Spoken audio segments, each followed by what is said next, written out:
তুমি যাকে রোজ ক্যাম্পাসের করিডোরে ফকির এতিম বলে হাসাহাসি করো, ইনায়া, তুমি জানো না তোমার বাবার জীবন বাঁচানো সে অচেনা দাতা আর আমি একই মানুষ। তুমি বড্ড বোকামে রাজপ্রাসাদ খুঁজছ, অথচ রাজাকে চিনতে পারলে না ধুলোমাখা শার্টের আড়ালে। আজ তুমি আমাকে ফেরাতে পারো, আমার দারিদ্র্য দেখে নাক ছিটকাতে পারো, কিন্তু কাল কাল যখন বিয়ের আসরে জানবে যাকে তুমি ঘৃণা করতে আর যার গলায় মালা দিচ্ছ তারা দুজন আলাদা কেউ নয়, তখন তখন কি ঘৃণায় মুখ ফিরিয়ে নেবে নাকি অভিমানে জড়িয়ে ধরবে? তৈরি থেকো ইনেয়া, কারণ তোমার গল্পের শুরুটা আমার ছদ্মবেশ দিয়ে হলেও শেষটা আমি ভালোবাসা দিয়ে সাজাবো। রাত 10টা 15 মিনিট। ঢাকা কুলির ফ্লাইওভারের নিচের নির্জন রাস্তা। আকাশ ভেঙে বৃষ্টি নামছে। ঢাকার রাস্তাঘাট ফাঁকা, পিচঢালা কালো রাস্তায় ল্যাম্পপোস্টের আলো পড়ে অদ্ভুত এক ভুতুড়ে পরিবেশ তৈরি হয়েছে।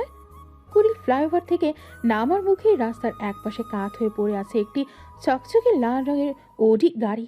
মুষলধারে বৃষ্টির শব্দের সাথে পাল্লা দিয়ে গাড়ির ভেতর থেকে ভেসে আসছে এক তরুণীর বিরক্তিকর চিৎকার। গাড়ির ভেতর বসে আছে ইনায়া, পরনে দামি পার্টি ড্রেস, কিন্তু চোখে মুখে রাজ্যের বিরক্তি আর ভয়। সেই স্টিয়ারিংয়ে বারবার হাত চাপড়াচ্ছে আর ফোনে কথা বলছে। What you mean by you can't come? Rifat, তুমি না বলেছিলে তুমি গুলশানেই আছো? আমার গাড়িটা জাস্ট ফ্লাইওভারের নিচে বসে গেছে, আর এখন তুমি বলছো বৃষ্টির অজুহাত? সিরিয়াসলি? এই মাঝরাতে আমি একা একটা মেয়ে এখানে আটকা পড়ে আছি, আর তোমার মনে হচ্ছে বৃষ্টিতে তোমার হেয়ার স্টাইল নষ্ট হয়ে যাবে? হ্যালো হ্যালো, উফ, ইডিয়েট একটা। ফোনটা সিটের উপর ছুঁড়ে ফেলে দেয় ইনায়া। সে জানালার কাছে কপাল ঠেকিয়ে বাইরের দিকে তাকায়। বৃষ্টির দূরে কিছুই দেখা যাচ্ছে না। হঠাৎ গাড়ির বনেটের সামনে একটা ছায়া নড়ে চড়ে ওঠে। ইনায়া চমকে ওঠে। কে কে ওখানে? দেখুন, আমার কাছে কিন্তু পেপার স্প্রে আছে, একদম কাছে আসবেন না বলে দিচ্ছি। এই এরিয়াটা সেফ না, তার উপর এই বৃষ্টি। আল্লাহ, আজকে কেন ড্রাইভারকে ছুটি দিতে গেলাম আমি? এসব ওই রিফাতের পাল্লায় পড়ে হয়েছে। পার্টি পার্টি আর পার্টি, এখন তো ফোনও ধরছে না। ওই ছেলেটা কি চলে গেল, নাকি গাড়ির চাকা খুলছে? ইনায়া ভয়ে ভয়ে জানালাটা সামান্য একটু নামায়। বৃষ্টির ঝাপটা এসে তার মুখে লাগে। সে দেখে একটা হুডি পরা ছেলে গাড়ির বনেটের সামনে দাঁড়িয়ে আছে। ছেলেটির মুখ দেখে যাচ্ছে না, মাথায় হুডি টানা, এক হাতে একটা ভাঙাচোরা কালো ছাতা, অন্য হাতে গাড়ির বনেটটা খোলার চেষ্টা করছে। এই যে, হ্যালো মিস্টার, আপনি কি করছেন ওখানে? আমার গাড়িতে হাত দিবেন না প্লিজ। আমি পুলিশকে কল করেছি, কিন্তু এক্ষুনি পুলিশ চলে আসবে। আপনি কি শুনতে পাচ্ছেন? আরে হ্যাঁ, চুপ তো, কানে কালা নাকি আপনি? এই যে ভাই। ছেলেটি কোনো উত্তর দেয় না। সে খুব ধীরস্থির ভাবে নিজের হাতের ছাতাটা ভাঁজ করে তার জ্যাকেটের পকেটে ঢোকানোর চেষ্টা করে, কিন্তু ছাতাটা বড় হয় সেটা সম্ভব হয় না। সে ছাতাটা রাস্তার পাশে রেখে দেয়, তারপর দূর হাত দিয়ে গাড়ির বনেটটা উঁচু করে ধরে। ইনায়া ভেতর থেকে সব দেখছে। তার হার্টবিট বেড়ে গেছে। ও মাই গড, এই তো ডাকাত মনে হচ্ছে না? ডাকাত হলে তো এতক্ষণে কাজ ভেঙে আমার গলা টিপে ধরতো, কিন্তু ও ইঞ্জিন দেখছে কেন? মেকানিক নাকি? এই বৃষ্টির মধ্যে মেকানিক কোথা থেকে আসবে? নাকি আমার গাড়ি নষ্ট হয়েছে দেখে সাহায্য করতে এসেছে? কিন্তু চেহারা কেমন চোরের মতো ঢেকে রেখেছে কেন? আয় ছেলে, শুনছেন? আমি কিন্তু চিৎকার করব। বাইরে ছেলেটি অর্থাৎ তাহসিন ইনায়ার চিৎকারে কান দিচ্ছে না। সে পকেট থেকে মোবাইলটা বের করে ফ্ল্যাশ লাইটটা জ্বালায়। ইঞ্জিনের দিকে তাকিয়ে সে বিড়বিড় করে কিছু একটা বলে। তারপর ইঞ্জিনের একটা তার ধরে টান দেয় এবং আরেকটা প্লাগ টাইট করে দেয়। সব কাজটা করতে তার সময় লাগে ঘড়ি ধরে 2 মিনিট। সে বনেটটা ধপাস করে নামিয়ে দেয়। তারপর ইনায়ার ড্রাইভিং সিটের জানালার কাছে এসে কাচের ওপর টোকা দেয়। কি চান? টাকা? টাকা লাগলে ওয়ালেটটা নিয়ে যান। আমাকে কিচ্ছু করবেন না প্লিজ। আমার বাবা অনেক বড় বিজনেস ম্যাগনেট। আমাকে কিডন্যাপ করলে আপনি ফেঁসে যাবেন। প্লিজ আমাকে যেতে দিন।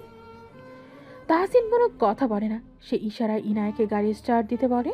ইনায়া কাঁপা কাঁপা হাতে চাবি ঘোরায়। এক চান্সেই ইঞ্জিনের গর্জন শোনা যায়। ইনায়া অবাক হয়ে যায়। স্টার্ট নিয়েছে মানে ঠিক হয়ে গেছে? সিরিয়াসলি? আপনি মেকানিক? থ্যাঙ্কস গড, আমি তো ভাবলাম মরেই গেছি আজ। আচ্ছা, দাঁড়ান, আপনাকে পেমেন্টটা দেই। এই বৃষ্টিতে ভিজে কাজ করলেন। ইনায়া ব্যাগ থেকে 500 টাকার দুটো নোট বের করে জানালার ফাঁক দিয়ে বাইরে দেয়। তাসিন নোটগুলোর দিকে তাকায়, তারপর খুব শান্তভাবে মাথা নিয়ে না করে দেয়। তখনই আকাশ বিকট শব্দে বাজ পড়ে। বিদ্যুতের আলোয় ইনায়ার ছেলেটির চোখের দিকে তাকায়। মোটা ফ্রেমের চশমাটা বৃষ্টির পানিতে ঘোরা হয়ে আছে, কিন্তু তার পেছনের চোখ দুটো খুব তীক্ষ্ণ, অনেকটা শিকারী বাঘের মতো শান্ত অথচ গভীর। ছেলেটি আর এক মুহূর্ত দাঁড়ায় না, বৃষ্টির মধ্যেই উল্টো পথে হাঁটা শুরু করে। আরে শুনুন, টাকা তো নিয়ে যান। হ্যালো, অদ্ভুত তো, ফ্রিতে কাজ করে দিয়ে চলে গেল। ঢাকায় এমন মানুষও আছে। কিন্তু 1 মিনিট। ইনায়া জানালাটা বন্ধ করে এসি অন করে।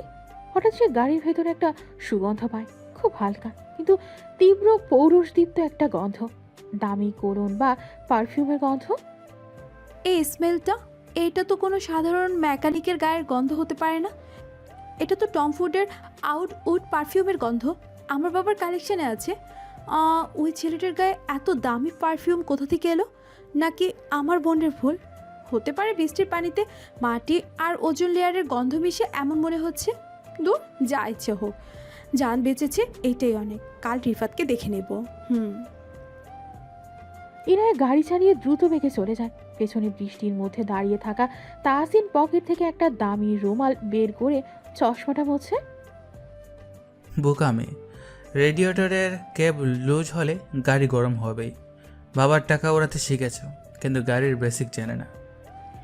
এরপর তাহসিন বাইক ঘুরিয়ে সোজা চলে আসে গুলশানের আহমেদ ভিলাতে। বিশাল অটোমেটিক গেট খুলে যায়। বৃষ্টির তোর এখন কিছুটা কমেছে। তাহসিন তার পুরনো বাইকটা গ্যারেজে রাখে না, বরং মেইন পোর্চেই দাঁড় করায়। তার পরনের হুডিটা পুরোপুরি ভেজা। সে যখন বিশাল কাঠের দরজা ঠেলে ভেতরে ঢোকে, তখন বাড়ির চাকচিক্য আর তার বেশভূষার মধ্যে আকাশ পাতাল তফাৎ। ড্রয়িং রুমের সোফায় বসে আছেন তার বাবা মিস্টার আহমেদ চৌধুরী। তার হাতে একটি বিজনেস ম্যাগাজিন, সামনে ধোয়া ওঠা ব্ল্যাক কফি। তাহসিনকে দেখেই তিনি চশমাটা নামিয়ে টেবিলে রাখেন। সব কিছুর একটা সীমা থাকে তাহসিন। রাত 11টাও আছে। তুমি আহমেদ গ্রুপের একমাত্র ওয়ারিশ, আর তোমাকে দেখে মনে হচ্ছে পোস্টে থেকে উঠে আসা কত ছিচকে চোর। এই গরিব সাজা নাটকটার কতদিন চলবে? তাহসিন ভেজা হুডিটা খুলে সোফার একপাশে রাখে, তোয়ালে দিয়ে মাথা মুছতে মুছতে বলে, যতক্ষণ না আমি নিজেকে প্রমাণ করতে পারছি বাবা। তুমি তো বলেছিলে বাপের পরিচয় ছাড়া নিজের যোগ্যতা 1 টাকা কামিয়ে দেখাও। আমি তো সেটাই করছি। আর তাছাড়া এই বেশে থাকলেই বোঝা যায় কে আসল বন্ধু আর কে টাকার বন্ধু। বন্ধু চেনার জন্য ভার্সিটি স্কলারশিপ নিয়ে পড়ার দরকার নেই। ওসব ছেলেখেলা বাদ দাও, আসল কথায় আসি। খান সাহেবের সাথে আজ আমার কথা হয়েছে। ওনার মেয়ের ব্যাপারে আমি ফাইনাল ডিসিশন নিয়ে ফেলেছি। সামনের মাসে এঙ্গেজমেন্ট। বাবা, আমি তোমাকে আগে বলেছি আমি এখন বিয়ে করব না। আমার ফোকাস এখন টেক্সটাইল ইউনিটের লস রিকভার করা। আর ওই খান সাহেবের মেয়ে, আমি শুনেছি সে নাকি বড্ডতে আমাকে বাবার টাকায় ওড়ে। এমন কাউকে আমার লাইফ পার্টনার হিসেবে দরকার নেই যে জীবনের বাস্তবতা জানে না। বাজে কথা বলবে না তাহসিন। খান সাহেব আমার বিজনেস পার্টনার এবং পুরনো বন্ধু। তার মেয়ে ইনায়া মডার্ন হতে পারে, কিন্তু সে ভালো পরিবারের মেয়ে। আর দেমাক, ওটা তো তোমারও কম নেই। নিজের বাবার নাম লুকিয়ে রাখাটা কি কম অহংকার? শোনো, বিজনেস এক্সপ্যানশনের জন্য এই মার্জারটা জরুরি। ইমোশন দিয়ে এম্পায়ার চলে না, স্ট্র্যাটেজি দিয়ে চলে। স্ট্র্যাটেজি? তুমি আমার বিয়েটাকে বিজনেস ডিল বানাচ্ছ? আমি এমন কাউকে চাই যে আমাকে বুঝবে, আহমেদ গ্রুপ কে নয়। আজ রাস্তায় দেখলাম এক বড়লোক বাবার মেয়েকে, সামান্য গাড়ি নষ্ট হয়েছে বলে ড্রাইভার আর বয়ফ্রেন্ডের গোষ্ঠী উদ্ধার করছিল। নিজের হাত দিয়ে বনেটটা খোলার ক্ষমতাও নেই। গিনে নিশ্চয়ই ওরকমই কেউ হবে। সরি বাবা, আমি কোনো পুতুল বিয়ে করতে পারবো না। এটা আমার আদেশ তাহসিন, আমি তোমাকে অপশন দিচ্ছি না। তুমি যদি এই বিয়েতে রাজি না হও, তাহলে কাল থেকে তোমার ওই ভার্সিটির নাটক আমি বন্ধ করে দেব। তোমার পরিচয় সবার সামনে রিভিউ করে দেব। তখন দেখবো তোমার ওই সেলফ মেড হওয়ার শখ কোথায় যায়। তুমি আমাকে ব্ল্যাকমেল করছো বাবা? ঠিক আছে, দেখা যাক কার জেদ বেশি। তবে মনে রেখো, জোর করে বিয়ে দেওয়া যায়, সংসার করা যায় না। আমি এখন আসছি, কাল সকালে আর্লি ক্লাস আছে। তাহসিন আর কোনো কথা না বলে সিঁড়ি দিয়ে দ্রুত পায়ে ওপরে নিজের রুমের দিকে চলে যায়। আহমেদ চৌধুরী ছেলে যাওয়ার পথের দিকে তাকিয়ে দীর্ঘশ্বাস ফেলে। তিনি জানেন ছেলেটা তার মতোই জেদি, কিন্তু তিনি এটাও বিশ্বাস করেন যে ইনায়ের সাথেই তাহসিনের জুটি মানাবে, শুধু সময়ের অপেক্ষা। ড্রয়িং রুমের বিশাল ঘড়িতে তখন ঢং ঢং করে 11:30 বাজার শব্দ হয়। এই হলো গল্পের নায়ক তাহসিন আহমেদ চৌধুরী। আর শুরুতেই যার সাথে দেখা হয়েছিল সে গল্পের নায়িকা ইনায়া খান। বাকি পরিচয় গল্পে জুড়ে থাকলে বুঝতে পারবেন। রাতের অন্ধকার কেটে গিয়ে ঢাকার আকাশে ঝলমলে রোদ। পরের দিন সকাল 11টা বাজে। বসুন্ধরা আবাসিক এলাকার নর্থ সাউথ রোডের ব্যস্ত ট্রাফিক পেরিয়ে ভার্সিটির বিশাল ক্যাম্পাসে শিক্ষার্থীদের আনাগোনা। দামি দামি প্রাইভেট কার আর বাইকের ভিড়ে একটা জংধরা পুরনো সাইকেল চালিয়ে গেট দিয়ে ঢুকছে তাহসিন। পরনে একটা হালকা নীল রঙের চেক শার্ট, যেটা ইস্ত্রি করা হলেও বহুবার ধোয়ার পরে রং চটে গেছে। প্যান্টটা লুজ ফিটিং, পায়ে বা সাধারণ স্যান্ডেল। সিকিউরিটি গার্ড মজিদ মামা বলেন, আসসালামু আলাইকুম স্যার। আজকেও সাইকেলে? আপনার তো এসি গাড়ি আছে, তাও এই রোদের মধ্যে কষ্ট করেন কেন? ওয়ালাইকুম আসসালাম মামা। শরীরটা ভালো থাকে সাইকেল চালালে, আর আমি যে কেম সেটা তো শুধু আপনি আর বিসি স্যার জানেন। প্লিজ কাউকে বুঝতে দিয়ে না, ডিউটি করেন। তাহসিন সাইকেলটা স্ট্যান্ডে রাখে। পাশে একটা BMW পার্ক করা গাড়িটা ইনায়ের বন্ধু রিফাতের। তাহসিন সেদিকে একবার তাকিয়ে ক্লাসরুমের দিকে পা বাড়ায়। ক্লাসরুমটা শীতাতপ নিয়ন্ত্রিত। পেছনের সারিতে বসে আছে ইনায়া, সাইমা আর রিফাত। রিফাত টেবিলের উপর পা তুলে বসে আছে, হাতে লেটেস্ট আইফোন। ইনায়া আজ একটা সাদা সালোয়ার কামিজ পরেছে, চুলগুলো খোলা। সে আনমনে খাতার উপর কিছু আঁকছে। আরে দোস্ত, কালকের পার্টিটা যা ছিল না, তুই মিস করলি না? তোর এই ফালতু গাড়িটার জন্য সব মাটি হলো। বাই দ্য ওয়ে, আজ তো অ্যাসাইনমেন্ট জমা দেওয়ার লাস্ট ডে। কিছু করেছিস? আমি তো গুগল থেকে কপি পেস্ট মেরে দিয়েছি। স্যার ধরলে বলবো নেটে সমস্যা ছিল, তাই সোর্স দিতে পারিনি। কিন্তু আমাদের টপার বয় কি করেছে কে জানে। ওই দেখ, খ্যাতটা আসছে। তাহসিন ক্লাসে ঢুকছিল, দরজার কাছে আসতেই রিফাত ইচ্ছে করে তার পা বাড়িয়ে দেয়। তাহসিন খেয়াল করেনি সে পায়ে পা লেগে হুমড়ি খেয়ে পড়ে যায়। তার হাতের ফাইল, খাতা আর পকেটের সস্তা বলপেনগুলো মেঝেতে ছড়িয়ে পড়ে। পুরো ক্লাসে হো হো করে হেসে ওঠে। উফ, সরি ইয়ার। আসলে তুই এত মাটির দিকে তাকিয়ে হাঁটিস কেন বলতো? মাটিতে কি টাকা পয়সা খুঁজিস? জানি তোর স্কলারশিপের টাকায় চলিস, তাই বলে ক্লাসেও ভিক্ষা করা শুরু করবি নাকি? আর করবি না কেন? তুই তো এতিম। সবাই আবার হাসে। ইনায়াও হাসছে, কিন্তু হাসিটা তার ঠোঁটেই আটকে আছে। সে তাহসিনের দিকে তাকায়। ছেলেটা মেঝের উপর পড়ে আছে, তার চশমাটা একদিকে ছিটকে গেছে। তাহসিন ধীরে ধীরে চশমাটা তুলে নেয়। সে কারোর দিকে তাকাচ্ছে না, চুপচাপ নিজের খাতাগুলো গুছিয়ে নিচ্ছে। ইনায়ের হঠাৎ গত রাতের সেই ছেলেটার কথা মনে পড়ে যায়। চোখ, হ্যাঁ, এই ছেলেটার চোখ আর কাল রাতের সেই ছেলেটার চোখের দৃষ্টি একদম এক। আই রিফাত, বাদ দে তো, ও তো এমনিতেই পড়ে গেছে। কিন্তু এই ছেলে, তোমার নাম যেন কি? তাহসিন না? তুমি ক্লাসে ঢোকার আগে পারমিশন নাওনি কেন? আর শোনো, তোমার গা থেকে না কেমন একটা ভ্যাবসা গন্ধ আসছে। জামা কাপড় কি সাবান দিয়ে ধোয়ার টাকাও নেই? ডিটারজেন্ট না কিনতে পারলে তো বলো, আমি ডোনেট করে দেব। ইনায়ার কথায় সাইমা আর পেছনের বেঞ্চের মেয়েরা খিকখিক করে হাসতে থাকে। তাহসিন উঠে দাঁড়ায়। সে তার শার্টের ধুলো ছাড়ে, তারপর খুব ধীর পায়ে ইনায়ার ডেস্কের সামনে এসে দাঁড়ায়। ক্লাসের হাসাহাসি একটু কমে যায়। থ্যাংক ইউ মিস ইনায়া, আপনার জেনারাস অফারের জন্য। তবে আমার সাবান কেনার সামর্থ্য আছে। আর গন্ধটা আসলে আমার শরীরের নয়, গন্ধটা আপনাদের চিন্তাধারার। আপনার মানুষকে তার পকেটের ওজন দিয়ে মাপেন, আর আমি মাপি তার ব্যবহার দিয়ে। পোশাক ময়লা হলে ধোয়া যায়, কিন্তু মানসিকতা নোংরা হলে সেটা কোনো ডিটারজেন্ট দিয়ে পরিষ্কার করা সম্ভব না। Excuse me. তাহসিন সোজা গিয়ে পেছনের একটা খালি সিটে বসে পড়ে। পুরো ক্লাস পিনপতন নীরব। ইনায়া হা হয়ে তাকিয়ে আছে। তার অপমান করার কথা ছিল, কিন্তু উল্টো সে নিজেই অপমানিত বোধ করছে। রিফাত রেগে গিয়ে উঠে দাঁড়াতে চায়। ওই ছেলের এত বড় সাহস, এনায়ার সাথে মুখে মুখে তর্ক করে? দাঁড়াও, আমি ওকে। বসো রিফাত, সিন ক্রিয়েট করো না। টিচার চলে আসবে, ওর সাথে কথা বলে নিজের স্ট্যান্ডার্ড নামাতে চাই না আমি, কিন্তু ছেলেটার কথার মধ্যে কেমন যেন একটা ওয়েট ছিল, তাই না সাইমা? ধুর, সব গরিবদের ফিলসফি। বাদ দে, চল ক্যান্টিনে যাই ক্লাসের পর। ইনায়া বইয়ের পাতায় চোখ রাখে ঠিকই, কিন্তু তার মনের মধ্যে তাহসিনের বলা কথাগুলো বারবার বাজতে থাকে। সে আর চোখে একবার পেছনে তাকায়। তাহসিন কানে ইয়ারফোন গুজে জানালার বাইরের আকাশের দিকে তাকিয়ে আছে, যেন এই ক্লাসের কোনো কিছুই তাকে স্পর্শ করতে পারেনি। ক্লাস শেষ হওয়ার পর সবাই করিডোর দিয়ে বের হচ্ছে। করিডোরের একপাশে হিউম্যানিটি ক্লাবের পক্ষ থেকে একটা কাচের দান বাক্স রাখা হয়েছে। বন্যার্থদের সাহায্যের জন্য চাঁদা তোলা হচ্ছে। রিফাত, সাইমা তাদের গ্রুপ সেখানে দাঁড়িয়ে চড়া গলায় হাসাহাসি করছে আর বড় বড় নোটের টাকা দান বাক্সে রাখছে, যেন দান করাটা একটা শো অফ। ইনায়াও পাশে দাঁড়িয়ে আছে, সে ওয়ালেট থাকা টাকা বের করছে।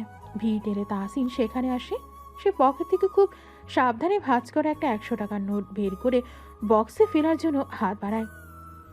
ওই ওই থাম, তোর সাহস তো কম না রে। নোংরা হাত দিয়ে বাক্সটা ছোঁয়ার চেষ্টা করবে না, এটা আমাদের মতো স্ট্যাটাসওয়ালাদের জায়গা।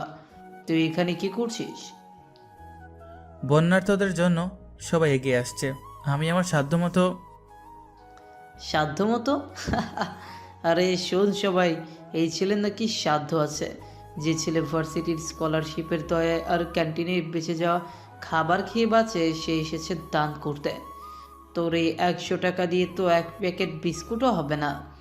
এটা নিজের কাছে রাখ, রাত্রে তো না খেয়ে থাকতে হবে। তুই তো আবার এতিম, তোর তো আর বাবা মা নেই যে ফোন করে টাকা চাইবি। দানের পরিমাণ দিয়ে মহত্ব বিচার করা যায় না রিফাত, আর আমার বাবা মা নেই সেটা আমার দুর্বলতা নয়। চুপ থাকবি আদব। দুর্বলতা না তো কি? যার বাপের ঠিক নেই, যে জানে না সে কোন নর্দমা থেকে উঠে এসেছে, সে আমাদের সাথে দাঁড়িয়ে লেকচার দেয়। আরে তোর তো নাম পরিচয় ভুয়া। এতিমখানার দয়ায় বড় হয়েছিস, এখন বড় লোকদের সাথে পাল্লা দিতে আসিস? যা ভাগ এখান থেকে, তোর ছোঁয়া লাগলে এই ডোনেশনের টাকাগুলো নাপাক হয়ে যাবে। রিফাত ধাক্কা দিয়ে তাহসিনের হাত থেকে 100 টাকার নোটটা ফেলে দেয়। নোটটা উড়ে গিয়ে ইনায়ার পায়ের কাছে পড়ে। পুরো করিডোর নিস্তব্ধ। সবাই তাহসিনের দিকে করুণা আর ঘৃণার দৃষ্টিতে তাকাচ্ছে। তাহসিন মেঝের দিকে তাকিয়ে থাকে, কিন্তু নোটটা আর তোলে না। তার মুষ্টিবদ্ধ হাতটা কাঁপছে, কিন্তু সে নিজেকে সংযত রাখে। রিফাতের চোখের দিকে তাকিয়ে পড়ে। আল্লাহ যাকে দেন তার বংশ পরিচয় দেখে দেন না, তার নিয়ত দেখে দেন। আজ তুমি আমার বাবার পরিচয় নিয়ে কথা বললে, মনে রেখো সময় বদলাতে সময় লাগে না। হয়তো একদিন দেখবে এই এতিম ছেলেটাই এমন কিছু করছে যা তোমার সাত পুরুষের সাধ্যের বাইরে। তাহসিন আর দাঁড়ায় না, সে দ্রুত পায়ে করিডোর দিয়ে বেরিয়ে যায়। ইনায়া নিচু হয়ে সেই 100 টাকার নোটটা তোলে। নোটটা খুব পুরনো, হয়তো অনেকদিন ধরে জমানো ছিল। ইনায়ের বুকের ভেতরটা মোচড় দিয়ে ওঠে। সে রিফাতের দিকে তাকায়, কিন্তু কিছু বলতে পারে না। শুধু মনে হয় রিফাতের দামি পারফিউমের চেয়ে তাহসিনের এই অপমানিত হওয়ার গন্ধটা অনেক বেশি ভারী। তাহসিন চলে যাওয়ার পরেও বাতাসে তার বলা কথাগুলোর রেশ থেকে যায়। ইনায়া হাতের মুঠোয় নোটটা শক্ত করে ধরে রাখে। সে জানে না কেন, কিন্তু রিফাতের এই বাড়াবাড়িটা আজ তার নিজের কাছে খুব ছোট মনে হচ্ছে। সন্ধ্যা গড়িয়ে রাত 8টা। গুলশানের তাহসিনের বিলাসবহুল ডুপ্লেক্স বাড়ির ডাইনিং রুম। ঝাড়বাতির আলোয় ঘরটা রাজপ্রাসাদের মতো লাগছে। বিশাল ডাইনিং টেবিলে হরেক রকমের খাবার সাজানো। টেবিলে এক মাথায় বসে আছেন তাহসিনের বাবা, জনাব আহমেদ চৌধুরী, দেশের অন্যতম শীর্ষ শিল্পপতি। তার পরনে দামি সিল্কের পাঞ্জাবি। তাসিন, খাওয়াটা শেষ করো। আর আমার কথাটা মন দিয়ে শোনো। আমি আর কতদিন এই কোম্পানি একা টানবো? আমার বয়স হচ্ছে। খান গ্রুপের সাথে আমাদের মার্জারটা খুব জরুরি। আর আসলাম সাহেবের একটাই শর্ত, পারিবারিক সম্পর্ক। তোমাকে ওনার মেয়েকে বিয়ে করতে হবে। বাবা, তোমাকে আমি আগেও বলেছি আমি এই অ্যারেঞ্জ ম্যারেজ কালচারে বিশ্বাস করি না। আর খান গ্রুপের ফাইন্যান্সিয়াল কন্ডিশন ভালো না, ওদের সাথে মার্জ করা মানে ডুবন্ত যাওয়া যায়। ওটা আমি এশিয়ান মার্কেটে এক্সপোর্ট বাড়াতে চাইছি, লোকাল পলিটিক্সে জড়াতে চাই না। টাকা পয়সা ব্যবসার অংশ, কিন্তু আসলাম সাহেব আমার পুরনো বন্ধু। আর তার মেয়ে ইনায়া শুনেছি খুব স্মার্ট, মডার্ন মেয়ে। তোমার তো এমন মেয়ে পছন্দ হওয়ার কথা। স্মার্ট? বাবা, তুমি যাকে স্মার্ট বলছো সে আসলে অ্যারোগ্যান্ট। যে মেয়ে মানুষকে মানুষ বলে মনে করে না, রিক্সাওয়ালাকে তুই তুকারি করে আর ক্লাসের সহপাঠীকে অপমান করে আনন্দ পায়, তাকে আমি আমার জীবনসঙ্গিনী করব? ইম্পসিবল। আমি এমন কাউকে চাই যে আমার টাকাকে নয় আমাকে বুঝবে। তোমার কোনো এক্সকিউজ আমি শুনবো না তাহসিন। তুমি ভিকারির বেশে ভার্সিটিতে ঘুরছো, আমি মেনে নিয়েছি, কিন্তু বিয়ের ব্যাপারে আমার সিদ্ধান্তই চূড়ান্ত। সামনে শুক্রবার আমরা মেয়ে দেখতে যাব, তৈরি থেকো। অন্যদিকে বাড়িধারার আরেকটা অভিজাত ফ্ল্যাট। এটা ইনায়াদের বাড়ি। এখানকার পরিবেশও গম্ভীর। ইনায়ের বাবা জনাব আসলাম খান সোফায় বসে চিন্তিত মুখে কফিতে চুমুক দিয়েছেন। আসলাম খানের বয়স 58, একটু রাগী স্বভাবের। ব্যবসার মন্দা নিয়ে টেনশনে আছেন। ইনায়ের সোফার কুশন ছুঁড়ে ফেলে বলেন, ড্যাড, তুমি কি পাগল হয়ে গেছো? আমি এখনো মাস্টার্স কমপ্লিট করিনি। আমার নিজের একটা ফ্যাশন ব্র্যান্ড দাঁড় করানোর স্বপ্ন আছে, আর তুমি বলছো আমাকে এখন বিয়ে করতে হবে? তাও কার সাথে? মিস্টার আহমেদের ছেলে। শুনেছি ছেলেটা নাকি সারাদিন ল্যাপটপ আর ফাইল নিয়ে পড়ে থাকে। একটা বোরিং, আনরোমান্টিক। ইনায়া, গলার স্বর নিচে নামাও। মিস্টার আহমেদ দেশের টপ বিজনেসম্যান। তার ছেলের সাথে বিয়ে হলে তোমার ক্যারিয়ার, তোমার ব্র্যান্ড সব এক চুটকিতে দাঁড়িয়ে যাবে। ছেলেটা হার্ভার্ড থেকে পড়ে এসেছে, দেখতে শুনতে ভালো, তোমার রিফাতের মতো বখাটে নয়।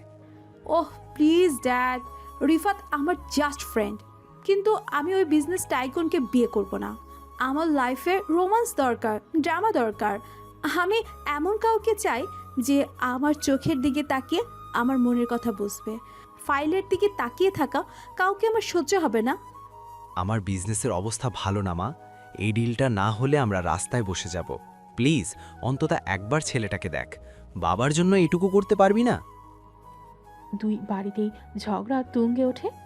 অন্যদিকে তাহসিন রাগে ডিনার টেবিল ছেড়ে উঠে যায়, আর ইনায়া নিজের ঘরে গিয়ে দরজা বন্ধ করে দেয়। দুই বাবাই দীর্ঘশ্বাস ফেলেন এবং ফোনে একে অপরের সাথে কথা বলেন। তারা সিদ্ধান্ত নেন ছেলে মেয়েকে না জানিয়ে এঙ্গেজমেন্টের তারিখ পাকা করবেন। তারা ভাবছেন একবার দেখা হলেই সব ঠিক হয়ে যাবে, কিন্তু তারা জানেন না তাহসিন আর ইনায়া একে অপরকে চেনে এবং ঘৃণা করে। আর তাহসিন জানে যে সেই ইনায়ার সাথেই বিয়ের কথা চলছে, তাকে সে চেনে। বাট ইনায়া জানে না যে ভার্সিটির সেই তাহসিনের সাথেই তার বিয়ের কথা চলছে, আর তাহসিনকে সে কোনোদিন এভাবে দেখেনি। এখন আমরা দর্শকদের প্রশ্ন হলো, যখন তারা আমনে সামনে হবে তখন কি হবে? এটাই দেখার জন্য ভিডিওতে একটি লাইক করে চ্যানেলটি সাবস্ক্রাইব করে দিন। পরদিন দুপুর 2টা, ভার্সিটির সেন্ট্রাল লাইব্রেরি। বিশাল হলরুমে পিনপতন নীরবতা, শুধু এসি চলার মৃদু শব্দ আর পাতার খসখস আওয়াজ। লাইব্রেরির এক কোনায় বসে আছে ইনায়া। তার সামনে এক গাদা বই ছড়ানো, তার চুলগুলো উস্কো খুস্কো, চোখে মুখে চরম হতাশা। আগামীকাল তার ইন্টারন্যাশনাল ট্রেড লয়ের ওপর একটা বড় অ্যাসাইনমেন্ট জমা দিতে হবে, কিন্তু মূল রেফারেন্স বইটা সে কোথাও পাচ্ছে না। সে ফিস করে সাইমাকে ফোনে বলছে, সাইমা, আমি শেষ। The economics of global markets by Philip Kotler. ওই বইটা লাইব্রেরিতে একটা কপিই ছিল, সেটাও নাকি কে ইস্যু করে নিয়ে গেছে।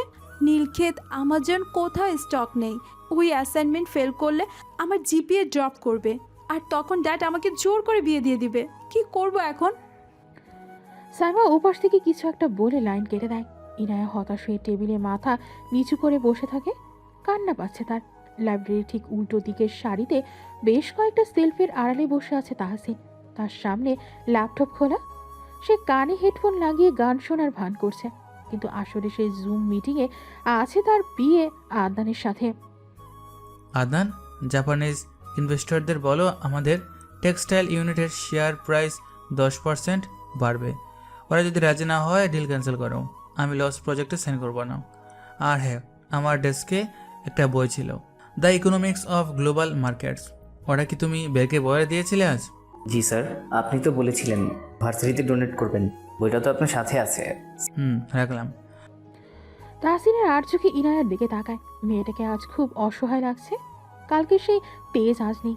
তাহসিন ল্যাপটপটা বন্ধ করে সে নিজের ব্যাগ থেকে মোটা একটা হার্ড কভারের বই বের করে। বইটা সে লন্ডন থেকে আনিয়েছিল নিজের পড়ার জন্য।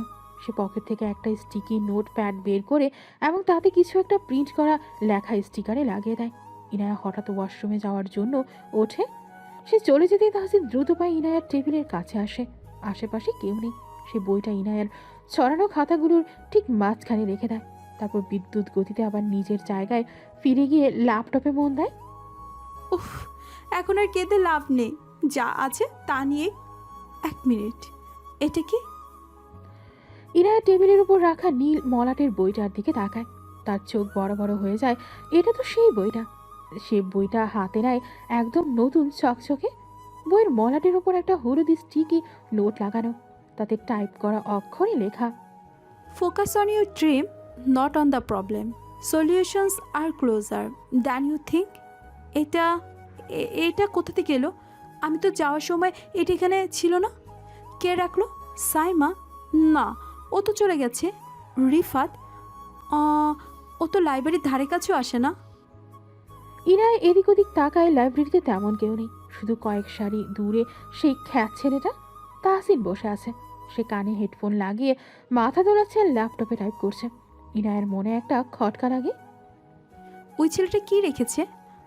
কিন্তু ওর কাছে এই বই থাকবে কি করে? এই বইয়ের দাম তো 10,000 টাকার উপরে। আর ও তো স্কলারশিপে পড়ে। এতিম, নিশ্চয়ই অন্য কেউ রেখে গেছে, হয়তো কোনো সিনিয়র। সে যাই হোক, আল্লাহ তাকে ভালো রাখুক। ইনা বইটা বুকে জড়িয়ে ধরে তার মনের অজান্তেই ঠোঁটের কোণে হাসি ফুটে ওঠে। সে একবার তাহসিনের দিকে তাকায়। তাহসিন তখনও নির্বিকার। ইনায়া জানে না বইয়ের ভেতরে তাহসিনের একটা ভিজিটিং কার্ড ভুল করে থেকে গেছে, যেটা পেছনের কভারে লোকানো। ইনায়া বইটা ব্যাগে ঢুকিয়ে নেয়। Thank you mister invisible helper, কালকের অ্যাসাইনমেন্ট তো বাঁচিয়ে দিলে। তাহসিন ল্যাপটপের স্ক্রিনের দিকে তাকিয়ে মুচকি হাসে। তার স্ক্রিনে সিসিটিভি ফুটেজ চলছে না, চলছে ইনায়ার হাসি মুখের রিফ্লেকশন। পরের দিন দুপুর 1:15। দুপুরের কড়া রোদ জানালা দিয়ে ক্যান্টিনের মেঝেতে এসে পড়েছে। লাঞ্চ আওয়ার হওয়ায় ক্যান্টিনে তিল ধারণের জায়গা নেই। শত শত শিক্ষার্থীর কলরব, ফোনে ফ্যানের একটানা শব্দ আর খাবারের ঘ্রাণ মিলে এক জাঁকজমকপূর্ণ পরিবেশ। কাউন্টারের সামনে লম্বা লাইন। ইরা এক হাতে ভারী লেদারের ব্যাগ আর অন্য হাতে খাবারের ট্রে নিয়ে ভিড় ঠেলে এগোচ্ছে। তার কপালে বিন্দু বিন্দু ঘাম, চোখে মুখে বিরক্তি। সে বারবার তার হাতের ঘড়ি দেখছে। উল্টো দিক থেকে ভিড় কাটিয়ে আসছিল তাহসিন, তার এক হাতে একটা বার্গার আর অন্য হাতে কোক। সে মাটির দিকে তাকিয়ে খুব সাবধানে পা ফেলছিল। হঠাৎ ইনায়া দ্রুত ঘুরতে গিয়ে সোজা ধাক্কা খায় তাহসিনের সাথে। আউচ! কি হচ্ছে এসব? ধাক্কার জোরে ইনায়ের হাতের ধপাস করে পড়ে যায় আর গরম কফি ছলকে গিয়ে পড়ে তাহসিনের বুকের ওপর। তাহসিনের সাদা শার্টের পুরো এক মুহূর্তে বাদামি হয়ে যায়। অন্ধ নাকি তুমি? চোখের মাথার খেয়েছো? এত বড় একটা মানুষ সামনে দিয়ে আসতেছে, দেখতে পাও না? নাকি রাস্তাঘাটে সস্তায় নেশা করে হাঁটো? আমার ড্রেসটা জাস্ট দেখো, জঘন্য। আই এম সরি, আসলে ভিড়ের কারণে খেয়াল করিনি। আপনি ঠিক আছেন তো? হাতে গরম লাগেনি তো? সরি? তোমার সরি দিয়ে আমি কি করব? ওই কফির দাগ এখন যাবে? আর গরম তো লাগবেই। ওটা আইসক্রিম ছিল না, ওটা হট কফি ছিল। উফ, অসহ্য যত সব। ভার্সিটিতে কোথা থেকে এসব গাধা হাঙ্গারামগুলো চলে আসে? মিস ইনায়া, চেঁচামেচি করলে দা করবে না, শান্ত হন বলে আমার ছিল। আমি নিচের দিকে তাকিয়েছিলাম। আপনার হাতে টিস্যু নেই? এটা নিন। তাহসিন তার পকেট থেকে খুব শান্ত ভঙ্গিতে একটা ভাঁজ করা রুমাল বের করে ইনায়ের দিকে বাড়িয়ে দেয়। ইনায়ের আগে ফুসছে, কিন্তু তার হাত ভিজে চটচটে হয়ে আছে। সে রুমালটা ছো মেরে নেয়। তোমার ওই নোংরা রুমাল দিয়ে মুছলে আমার হাত আরও জীবাণু ভর্তি হবে। ধুয়েও তো পড়ো না মনে হয়। রুমালটা আজ সকালে দেওয়া হয়েছে, আর এটা সাধারণ কাপড় না, ইজিপশিয়ান কটন। স্কিন র্যাশ হবে না, ব্যবহার করতে পারেন।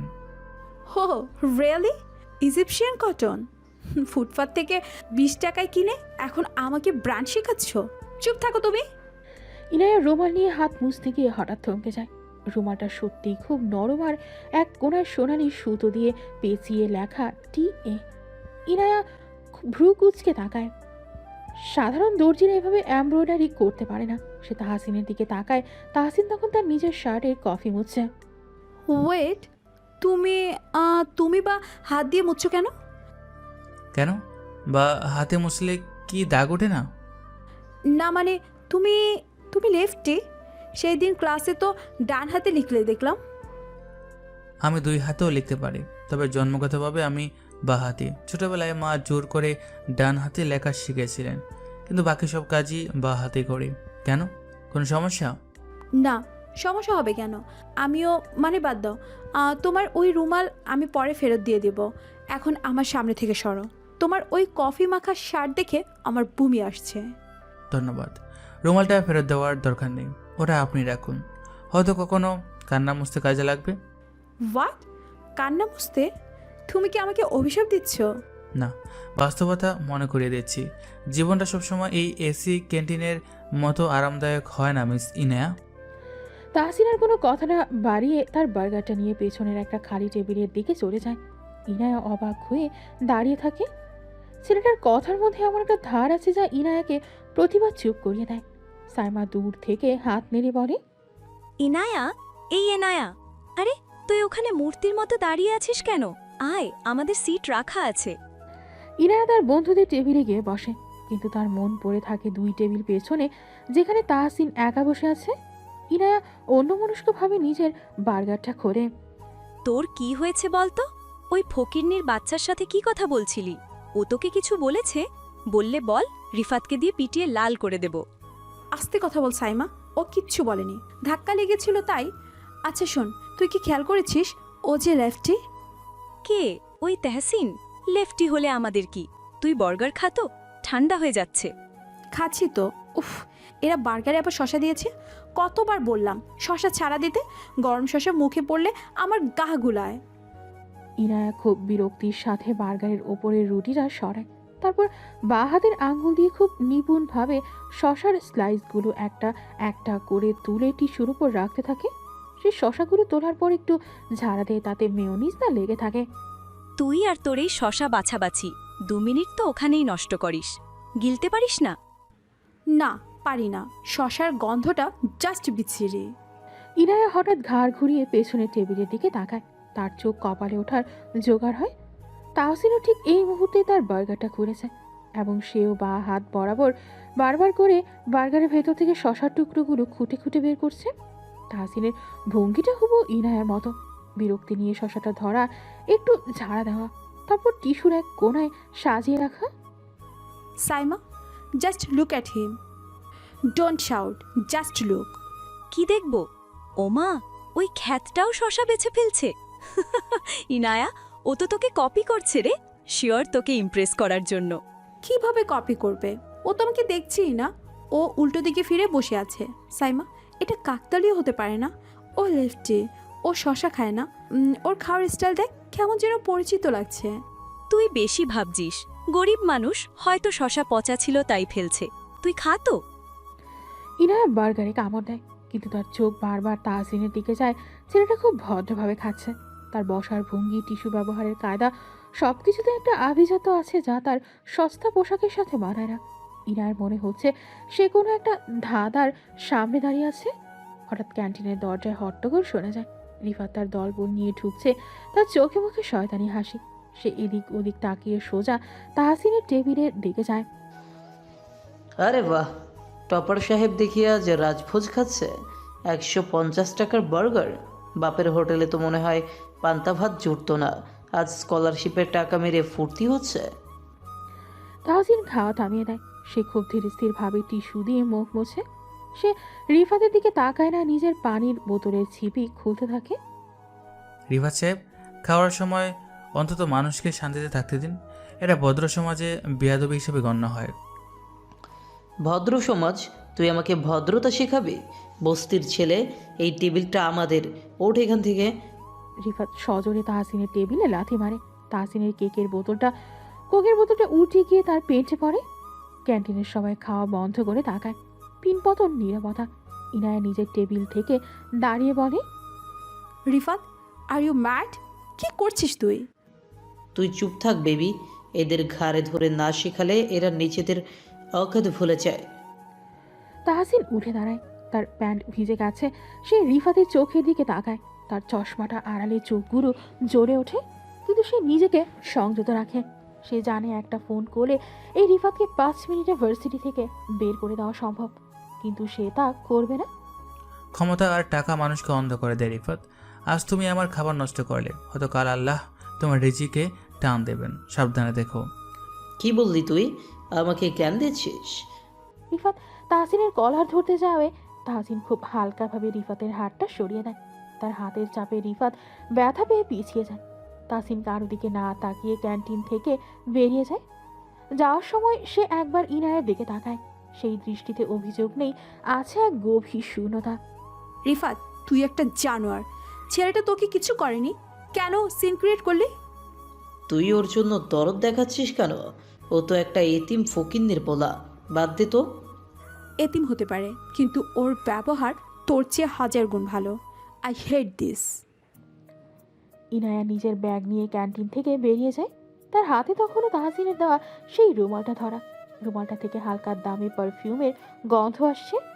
ইনায়া করিডোরে এসে থামে। ইনায়া রুমালটা নাকের কাছে নিয়ে বলে, এই গন্ধটা, এটা তো কোনো সাধারণ পারফিউম না। আর ওই ছেলেটার সব কিছু আমার সাথে কেন মিলে যাচ্ছে? কে তুমি তাহসিন? ইনায়ের মনের মধ্যে এই প্রশ্নটা গেঁথে যায়। সে জানে না এই কৌতূহলী তাকে খুব শীঘ্রই তাহসিনের আসল পরিচয়ের খুব কাছাকাছি নিয়ে যাবে।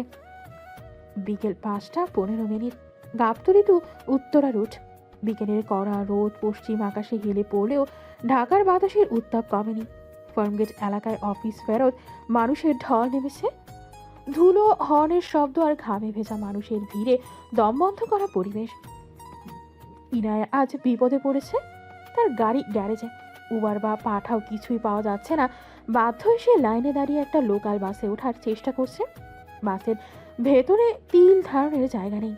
ইনায়া কোনো মতে মেয়েদের সিটের সামনের ফাঁকা জায়গাটাতে গিয়ে দাঁড়ায়।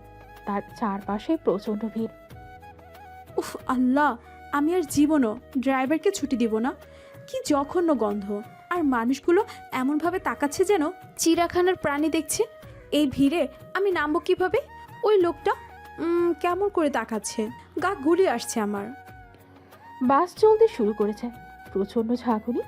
ইনায়ার ঠিক পেছনে দাঁড়িয়ে আছে 3জন বখাটে টাইপ ছেলে। তাদের দৃষ্টি ইনায়ার শরীরের দিকে। ভিড়ের সুযোগ নিয়ে তারা বারবার ইনায়ার দিকে ঘেঁষার চেষ্টা করছে। ইনায়া ভয়ে কুঁকড়ে যাচ্ছে। সে নিজের ব্যাগটা বুকের কাছে শক্ত করে ধরে রেখেছে। বাসটা হঠাৎ ব্রেক কষতেই পেছনের ছেলেটা ইনায়ার পিঠে হুমড়ি খেয়ে পড়ার ভান করে। এক বখাটে ছেলে বলে, আরে ম্যাডাম, একটু সরে দাঁড়ান, জায়গা তো নাই, একটু অ্যাডজাস্ট করেন। দেখুন, গায়ে হাত দিবেন না, দূরে দাঁড়ান। এত জায়গা থাকতে আমার গায়ে পড়ছেন কেন? আরে জায়গা কই, দেখছেন না ভিড়? বাসে উঠলে একটু ধাক্কা তো লাগবেই। এত সেন্সিটিভ হলে প্রাইভেট কারে চড়েন না কেন? Shut up! একদম বাজে কথা বলবেন না। ইনায়ের চোখে পানি চলে আসার উপক্রম। সে বুঝতে পারছে ছেলেগুলো ইচ্ছে করে তাকে কোণঠাসা করছে। সে নামার চেষ্টা করছে, কিন্তু ভিড় তাকে আটকে রেখেছে। ঠিক তখনই ভিড় চিরে ইনায়ের পেছনে একটি শক্ত ছায়ার আবির্ভাব ঘটে। কেউ একজন খুব দৃঢ়ভাবে ইনায়ার তার ওই বখাটে ছেলেদের মাঝখানে দেয়াল হয়ে দাঁড়িয়ে যায়। ইনায়ার চমকে পেছনে তাকায় তাহসিন। তাহসিন বখাটে ছেলেগুলোর চোখের দিকে তাকিয়ে খুব নিচু কিন্তু বরফ শীতল গলায় বলে, বাসে ভিড় থাকতেই পারে, কিন্তু ভদ্রতা থাকাটা বাধ্যতামূলক। আপনারা কি পেছনের দরজায় যাবেন, নাকি আমি ঘাড় ধাক্কা দিয়ে নামিয়ে দেব? এই মিয়া, আপনি কে? বেশি হিরোগিরি দেখায়েন না, চিনেন আমারে? চেনার দরকার নেই, কিন্তু পরের স্টপেজে যদি না নামিস তাহলে এমন ব্যবস্থা করব যে নিজে বাসা চিনতে পারবি না। Trust me. তাহসিনের চোখের দৃষ্টিতে এমন এক হিংস্রতা ছিল যে ছেলেগুলো ভরতে যায়। তারা একে অপরের দিকে তাকিয়ে সুরসুর করে পেছনের দিকে সরে যায়। তাহসিন এবার ইনায়ার দিকে ঘুরে দাঁড়ায় না, বরং ইনায়ার পিঠের দিকে মুখ করে দাঁড়ায় যাতে কেউ ইনাকে স্পর্শ করতে না পারে। সে বাসের উপরের রডটা 2 হাত দিয়ে ধরে ইনায়াকে নিজের এবং জানালার মাঝখানে একটা সেফ জোন তৈরি করে দেয়। তুমি তুমি এখানে? চুপ করে থাকো, ভয় পেও না, আমি আছি। বাস আবার জোরে ব্রেক কষে ইনায়া ভারসাম্য রাখতে না পেয়ে হুমড়ি খেয়ে তাহসিনের বুকের ওপর পড়ে। তাহসিন এক হাত দিয়ে রড ধরে টাকে, অন্য হাত দিয়ে ইনায়ার কনুই আলতো করে ধরে তাকে সোজা করে দেয়। এই মুহূর্তে তাদের দূরত্ব শূন্যের কোঠায়। ইনায়ের নাক ছুঁয়ে যায় তাহসিনের শার্টের বোতাম। সে আবারও সেই পরিচিত সুগন্ধ পায়, ঘাম আর দামি পারফিউমের এক অদ্ভুত মিশ্রণ। তাহসিনের বুকটা চওড়া এবং শক্ত। ইনায় স্পষ্ট শুনতে পায় তাহসিনের হৃদস্পন্দন, ধক ধক ধক ধক। থ্যাংক ইউ, ওরা খুব ডিস্টার্ব করছিল। যতক্ষণ আমি আশেপাশে আছি কেউ তোমার ছায়াও মারাতে পারবে না। শক্ত হয়ে দাঁড়াও, হাতলটা ধরো। আমার হাত কাঁপছে তাহসিন, আমি পড়ে যাব। পড়বে না, আমাকে ধরো। পড়ে যাব। না। আমি কাঁপছি কেন? শ্বাস নাও। শক্ত করে। হুম, ছাড়বে না তো? আছি তো। তাকাও আমার দিকে সামনে দেখো। প্লিজ। চুপ। বুকটা কাঁপছে আমার। ভয় নেই। তুমি? বিশ্বাস করো আমায়। করছি। ব্যাস, এতটুকুই যথেষ্ট। ইনিয়া দ্বিধা বলে তাহসিনের শার্টের পেছনের অংশটা খামচে ধরে। বাস চলছে ঝড়ের গতিতে, প্রতিবার ব্রেক কষ্টে তাদের শরীর একে অপরের সাথে মিশে যাচ্ছে। ইনায়ের মনে হচ্ছে এই ভিড়, এই গরম, এই চেঁচামেচি সব গায়েব হয়ে গেছে। শুধু তাহসিন নামের এই মানুষটা একটা পাহাড়ের মতো তাকে আগলে রেখেছে। ইনায়া আর চোখে তাহসিনের গলার দিকে তাকায়। ছেলেটার চোয়াল খুব শক্ত, ঘাড়ের রগগুলো ফুলে আছে টেনশনে। ইনায়ের অদ্ভুত এক ভালো লাগা কাজ করে। সে ভাবে, এই ছেলেটা কি সত্যি সেই ক্লাসের ভীতু ছেলেটা, নাকি একটু অন্য কেউ? উত্তরা উত্তরা, কে কে নামবেন? আসেন। আমাদের স্টপেজ এসে গেছে, সাবধানে নামবে। আমার ঠিক পেছনে দেখো। বাস থামার পর তাহসিন আগে নামে, তারপর হাত বাড়িয়ে ইনায়াকে নামতে সাহায্য করে, বরং ভিড়টা আটকে রাখে যাতে ইনায়া নামতে পারে। রাস্তায় নেমে সন্ধ্যার আবছা অন্ধকারে দুজনেই কিছুক্ষণ চুপচাপ দাঁড়িয়ে থাকে। তাহসিন, আমি আসলে তখন ক্যান্টিনে তোমাকে যা বলেছিলাম। রাত হয়ে যাচ্ছে মিস ইনায়া, এখান থেকে রিক্সা নিয়ে বাসায় যান, সাবধানে যাবেন। তুমি যাবে না? তোমার বাসা তো ওই দিকে কোথাও, তাই না? আমার বাসা আর আপনার গন্তব্য এক নয়। আল্লাহ হাফেজ। তাহসিন আর দাঁড়ায় না, সে উল্টো দিকে হাঁটা শুরু করে। ইনায়া তাকিয়ে থাকে তাহসিনের চলে যাওয়ার পথের দিকে। রাস্তার ল্যাম্পপোস্টের আলোয় তাহসিনের ছায়াটা দীর্ঘ থেকে দীর্ঘতর মনে হয়। ইনায়া নিজের অজান্তেই তাই তার শার্টের সেই জায়গাটি স্পর্শ করে যেখানে সে তাহসিনকে ধরেছিল। এরপর ইনায়া বাসায় চলে আসে। গভীর রাত, শহরের কোলাহল থেমে গেছে। ইনায়া তার বিলাসবহুল বেডরুমে শুয়ে এপাশ ওপাশ করছে। চোখে ঘুম নেই। বিকেলের ঘটনাটা তার মাথায় ঘুরছে। তাহসিনের সেই চোখের দৃষ্টি, সেই সুরক্ষা, সবকিছু তাকে ভাবাচ্ছে। অন্যদিকে তাহসিন তার বিশাল গেমিং সেটআপের সামনে বসে আছে। তারও ঘুম আসছে না। পারিবারিক চাপ আর বাবার সাথে তর্ক তাকে অস্থির করে তুলেছে। দুজনেই তাদের গোপন আশ্রয়ে পা বাড়ায়। Online gaming world, cyber war জ্যাড। সেখানে ইবায়ার নাম অ্যাঞ্জেলেন ডার্ক। চ্যাট বক্সে টাইপ করছে সে অনেক দিন ধরেই শ্যাডো কিং নামের এক আইডিতে চ্যাট করে। আর ওই শ্যাডো কিং হলো তাসনিন নিজেই। চ্যাট বক্সে টাইপ করছে, হে শ্যাডো, আছো? আজ খুব অদ্ভুত একটা দিন গেল, গেমে মনে বসছে না। আছি অ্যাঞ্জেল, কি হয়েছে? বসের ঝাড়ি নাকি বয়ফ্রেন্ডের প্যারা? হা, বয়ফ্রেন্ড থাকলে তো প্যারা দিত না। আজ ভার্সিটির একটা ছেলেকে নিয়ে ভাবছি। জানো, ছেলেটাকে আমি এতদিন খুব তুচ্ছ তাচ্ছিল্য করতাম, ভাবতাম ও একটা ভীতু খ্যাত টাইপের। কিন্তু আজ বিকেলে ও আমাকে যেভাবে সেভ করলো, আমি কনফিউজড। মনে হলো আমি ওকে চিনিই না। মানুষকে চেনা এত সহজ না অ্যাঞ্জেল। কখনো কখনো সবচেয়ে সাধারণ মানুষটার ভেতরেই অসাধারণ গল্প লুকিয়ে থাকে। হয়তো তুমি তার বাইরের খোলসটা দেখেছো, ভিতর দেখোনি। এঞ্জেল ড্রাগ হয়তো, কিন্তু জানো, ওর মধ্যে একটা অ্যারোগেন্সিও আছে। কথা কম বলে, কিন্তু যা বলে একেবারে তীরের মতো। মাংস রেখে হাড্ডিতে গিয়ে লাগে। আর আমার ফ্যামিলি তো উঠে পড়ে লেগেছে আমাকে বিয়ে দেওয়ার জন্য। কোনো এক বড়লোক বাপের ছেলেকে ধরে এনেছে। আমি শিওর ছেলেটা একটা অপদার্থ হবে। Same here. আমার বাবাও চায় আমি বিয়ে করে সংসারী হই, বিজনেস বাড়াই। কিন্তু আমি চাই নিজের পায়ে দাঁড়াতে। আমি চাই কেউ আমাকে আমার বাবার টাকার জন্য না, আমার যোগ্যতার জন্য ভালোবাসুক। কিন্তু সেটা কি সম্ভব এই যুগে? এঞ্জেলরা খুব কঠিন শ্যাডো, তবে সম্ভব। আচ্ছা বাদ দাও, তোমার মন খারাপ কেন? চলো একটা ম্যাচ খেলি, স্নাইপার মুড। চলো, কিন্তু একটা কথা বলি। ওই ছেলেটাকে, মানে তোমার ওই ক্লাসমেটকে, তাকে একটু সুযোগ দিয়ে দেখো। হয়তো সে তোমার শত্রু নয়। এঞ্জেল ড্রাগ জানি না, তবে ও আর আমি সেম। ও লেফটি, আমিও লেফটি। ও বার্গারে শশা খায় না, আমিও খাই না। আজব না?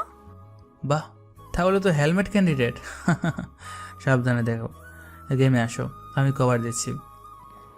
দুজনে গেমে ঢুকে পড়ে। ভার্চুয়াল যুদ্ধক্ষেত্রে তারা একে অপরের পিঠ বাঁচিয়ে লড়াই করে, ঠিক যেমনটা বাস্তবে বাসে তাহসিন করেছিল। হেডফোনের ওপাশে একে অপরের দীর্ঘশ্বাস আর হাসির শব্দ শুনছে। কিন্তু কেউ জানে না তারা আসলে কে। এই অচেনা বন্ধুত্ব তাদের একাকিত্বের একমাত্র ঔষধ হয়ে ওঠে। এটা দীর্ঘদিন ধরে চলে আসছে, আর এভাবে কয়েকটা দিন কেটে যায়। একদিন সকাল 10:45, আজ ভার্সিটি থেকে ইন্ডাস্ট্রিয়াল ট্যুর বাসে করে সবাইকে নিয়ে আসা হয়েছে দেশের অন্যতম বৃহৎ টেক্সটাইল ফ্যাক্টরি আহমেদ টেক্সটাইলে। বিশাল এলাকা জুড়ে এই কারখানা মেশিনের একটানা শব্দে কান বাতা দেয়। ইনায়া, রিফাত, সাইমা সবাই হেলমেট পরে ঘুরছে। গাইড তাদের প্রসেসিং ইউনিট দেখাচ্ছে। তাসিন সবার পেছনে আছে। সে হেলমেটটা একটু বাঁকা করে পড়েছে যাতে মুখটা ঢাকা থাকে। সে জানে এই ফ্যাক্টরি তার বাবার এবং সে এখানকার অঘোষিত বস। ফ্যাক্টরি ম্যানেজার মিস্টার জামান সবাইকে উদ্দেশ্য করে বলে, ছাত্রছাত্রীরা, এটা আমাদের ড্রয়িং সেকশন।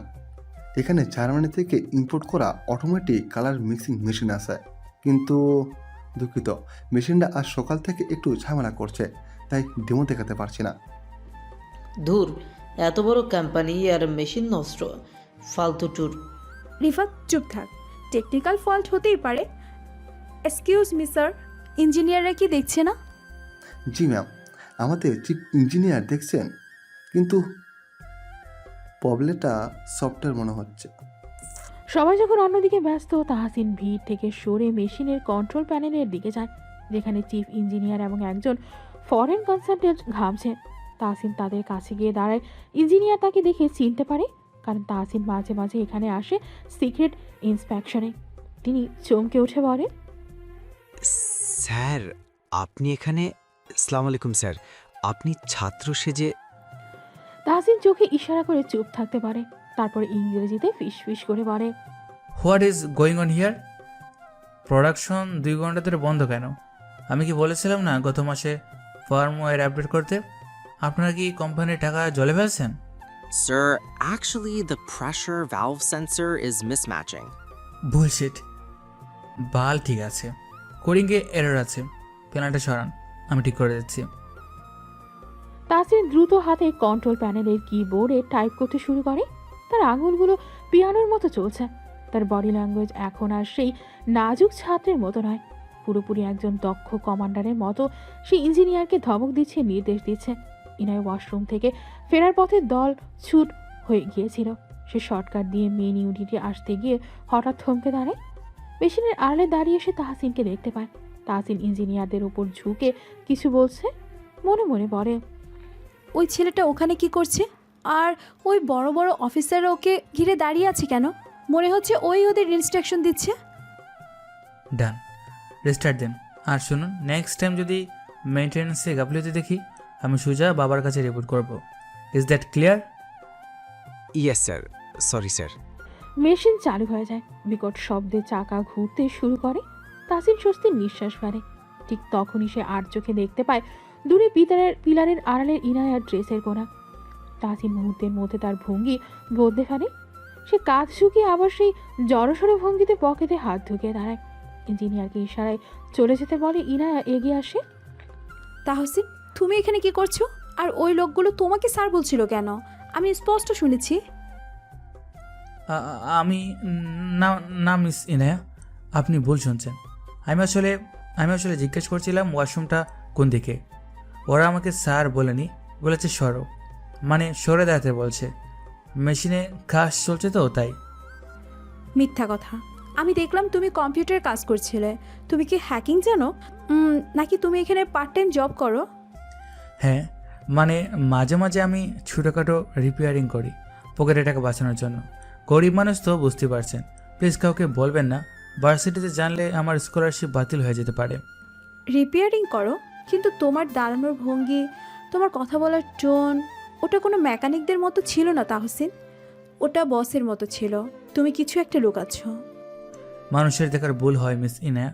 চলুন সবাই, বাসে উঠে যাচ্ছে, আমাদের দেরি হয়ে যাবে। তাহসিন দ্রুত পায়ে সেখান থেকে সরে পড়ে। ইনায়া তাকিয়ে থাকে। তার মন বলছে তাহসিন মিথ্যা বলছে। রিপেয়ারিং করে, কিন্তু ওই দামি হাত ঘড়িটা, ইঞ্জিনিয়ারের সালাম দেওয়াটা, আর কালকের বাসের সেই প্রোটেকশন, সব কিছুর মধ্যে একটা পাওয়ার আছে। ইনায়ের মনে হয় সে একটা রহস্য উপন্যাসের পাতা উল্টাছে, যার প্রতিটা পাতায় নতুন নতুন টুইস্ট। তুমি কে তাহসিন? আমি তোমাকে খুঁজে বের করবই। ওই মুখোশের আড়ালে কে আছে আমাকে জানতেই হবে।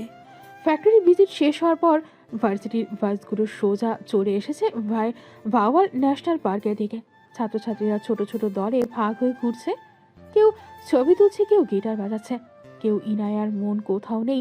ফ্যাক্টরিতে দেখা সেই দৃশ্য, তাহসিনের সেই বস সুলভ আচরণ তার মাথায় গেঁথে আছে। সে ইচ্ছে করে ভিড় এগিয়ে বনের একটু গভীরে হাঁটা শুরু করে। তার চোখ খুঁজছে তাহসিনকে। তাহসিন একটা শাল গাছের নিচে একা বসে কানে হেডফোন দিয়ে আছে। দূরে ঝোপের আড়ালে রিফাত আর তার 3 বন্ধু ফিসফিস করছে, তাদের হাতে লাঠি। আজকে এতিমটাকে এমন শিক্ষা দিব যে জীবনেও আর আমার মুখের উপর কথা বলবে না। ওই দিকে চল, ওকে একা পাওয়া গেছে। বেশি বাড়াবাড়ি করিস না রিফাত, টিচাররা জানলে সমস্যা হবে। তুই চুপ থাক, জাস্ট ভয় দেখাবো, চল। ইনায়া দূর থেকে রিফাতের হাবভাব দেখে ফেলে। তার বুকটা থক করে ওঠে। সে বুঝতে পারে ওরা তাহসিনের ক্ষতি করতে যাচ্ছে।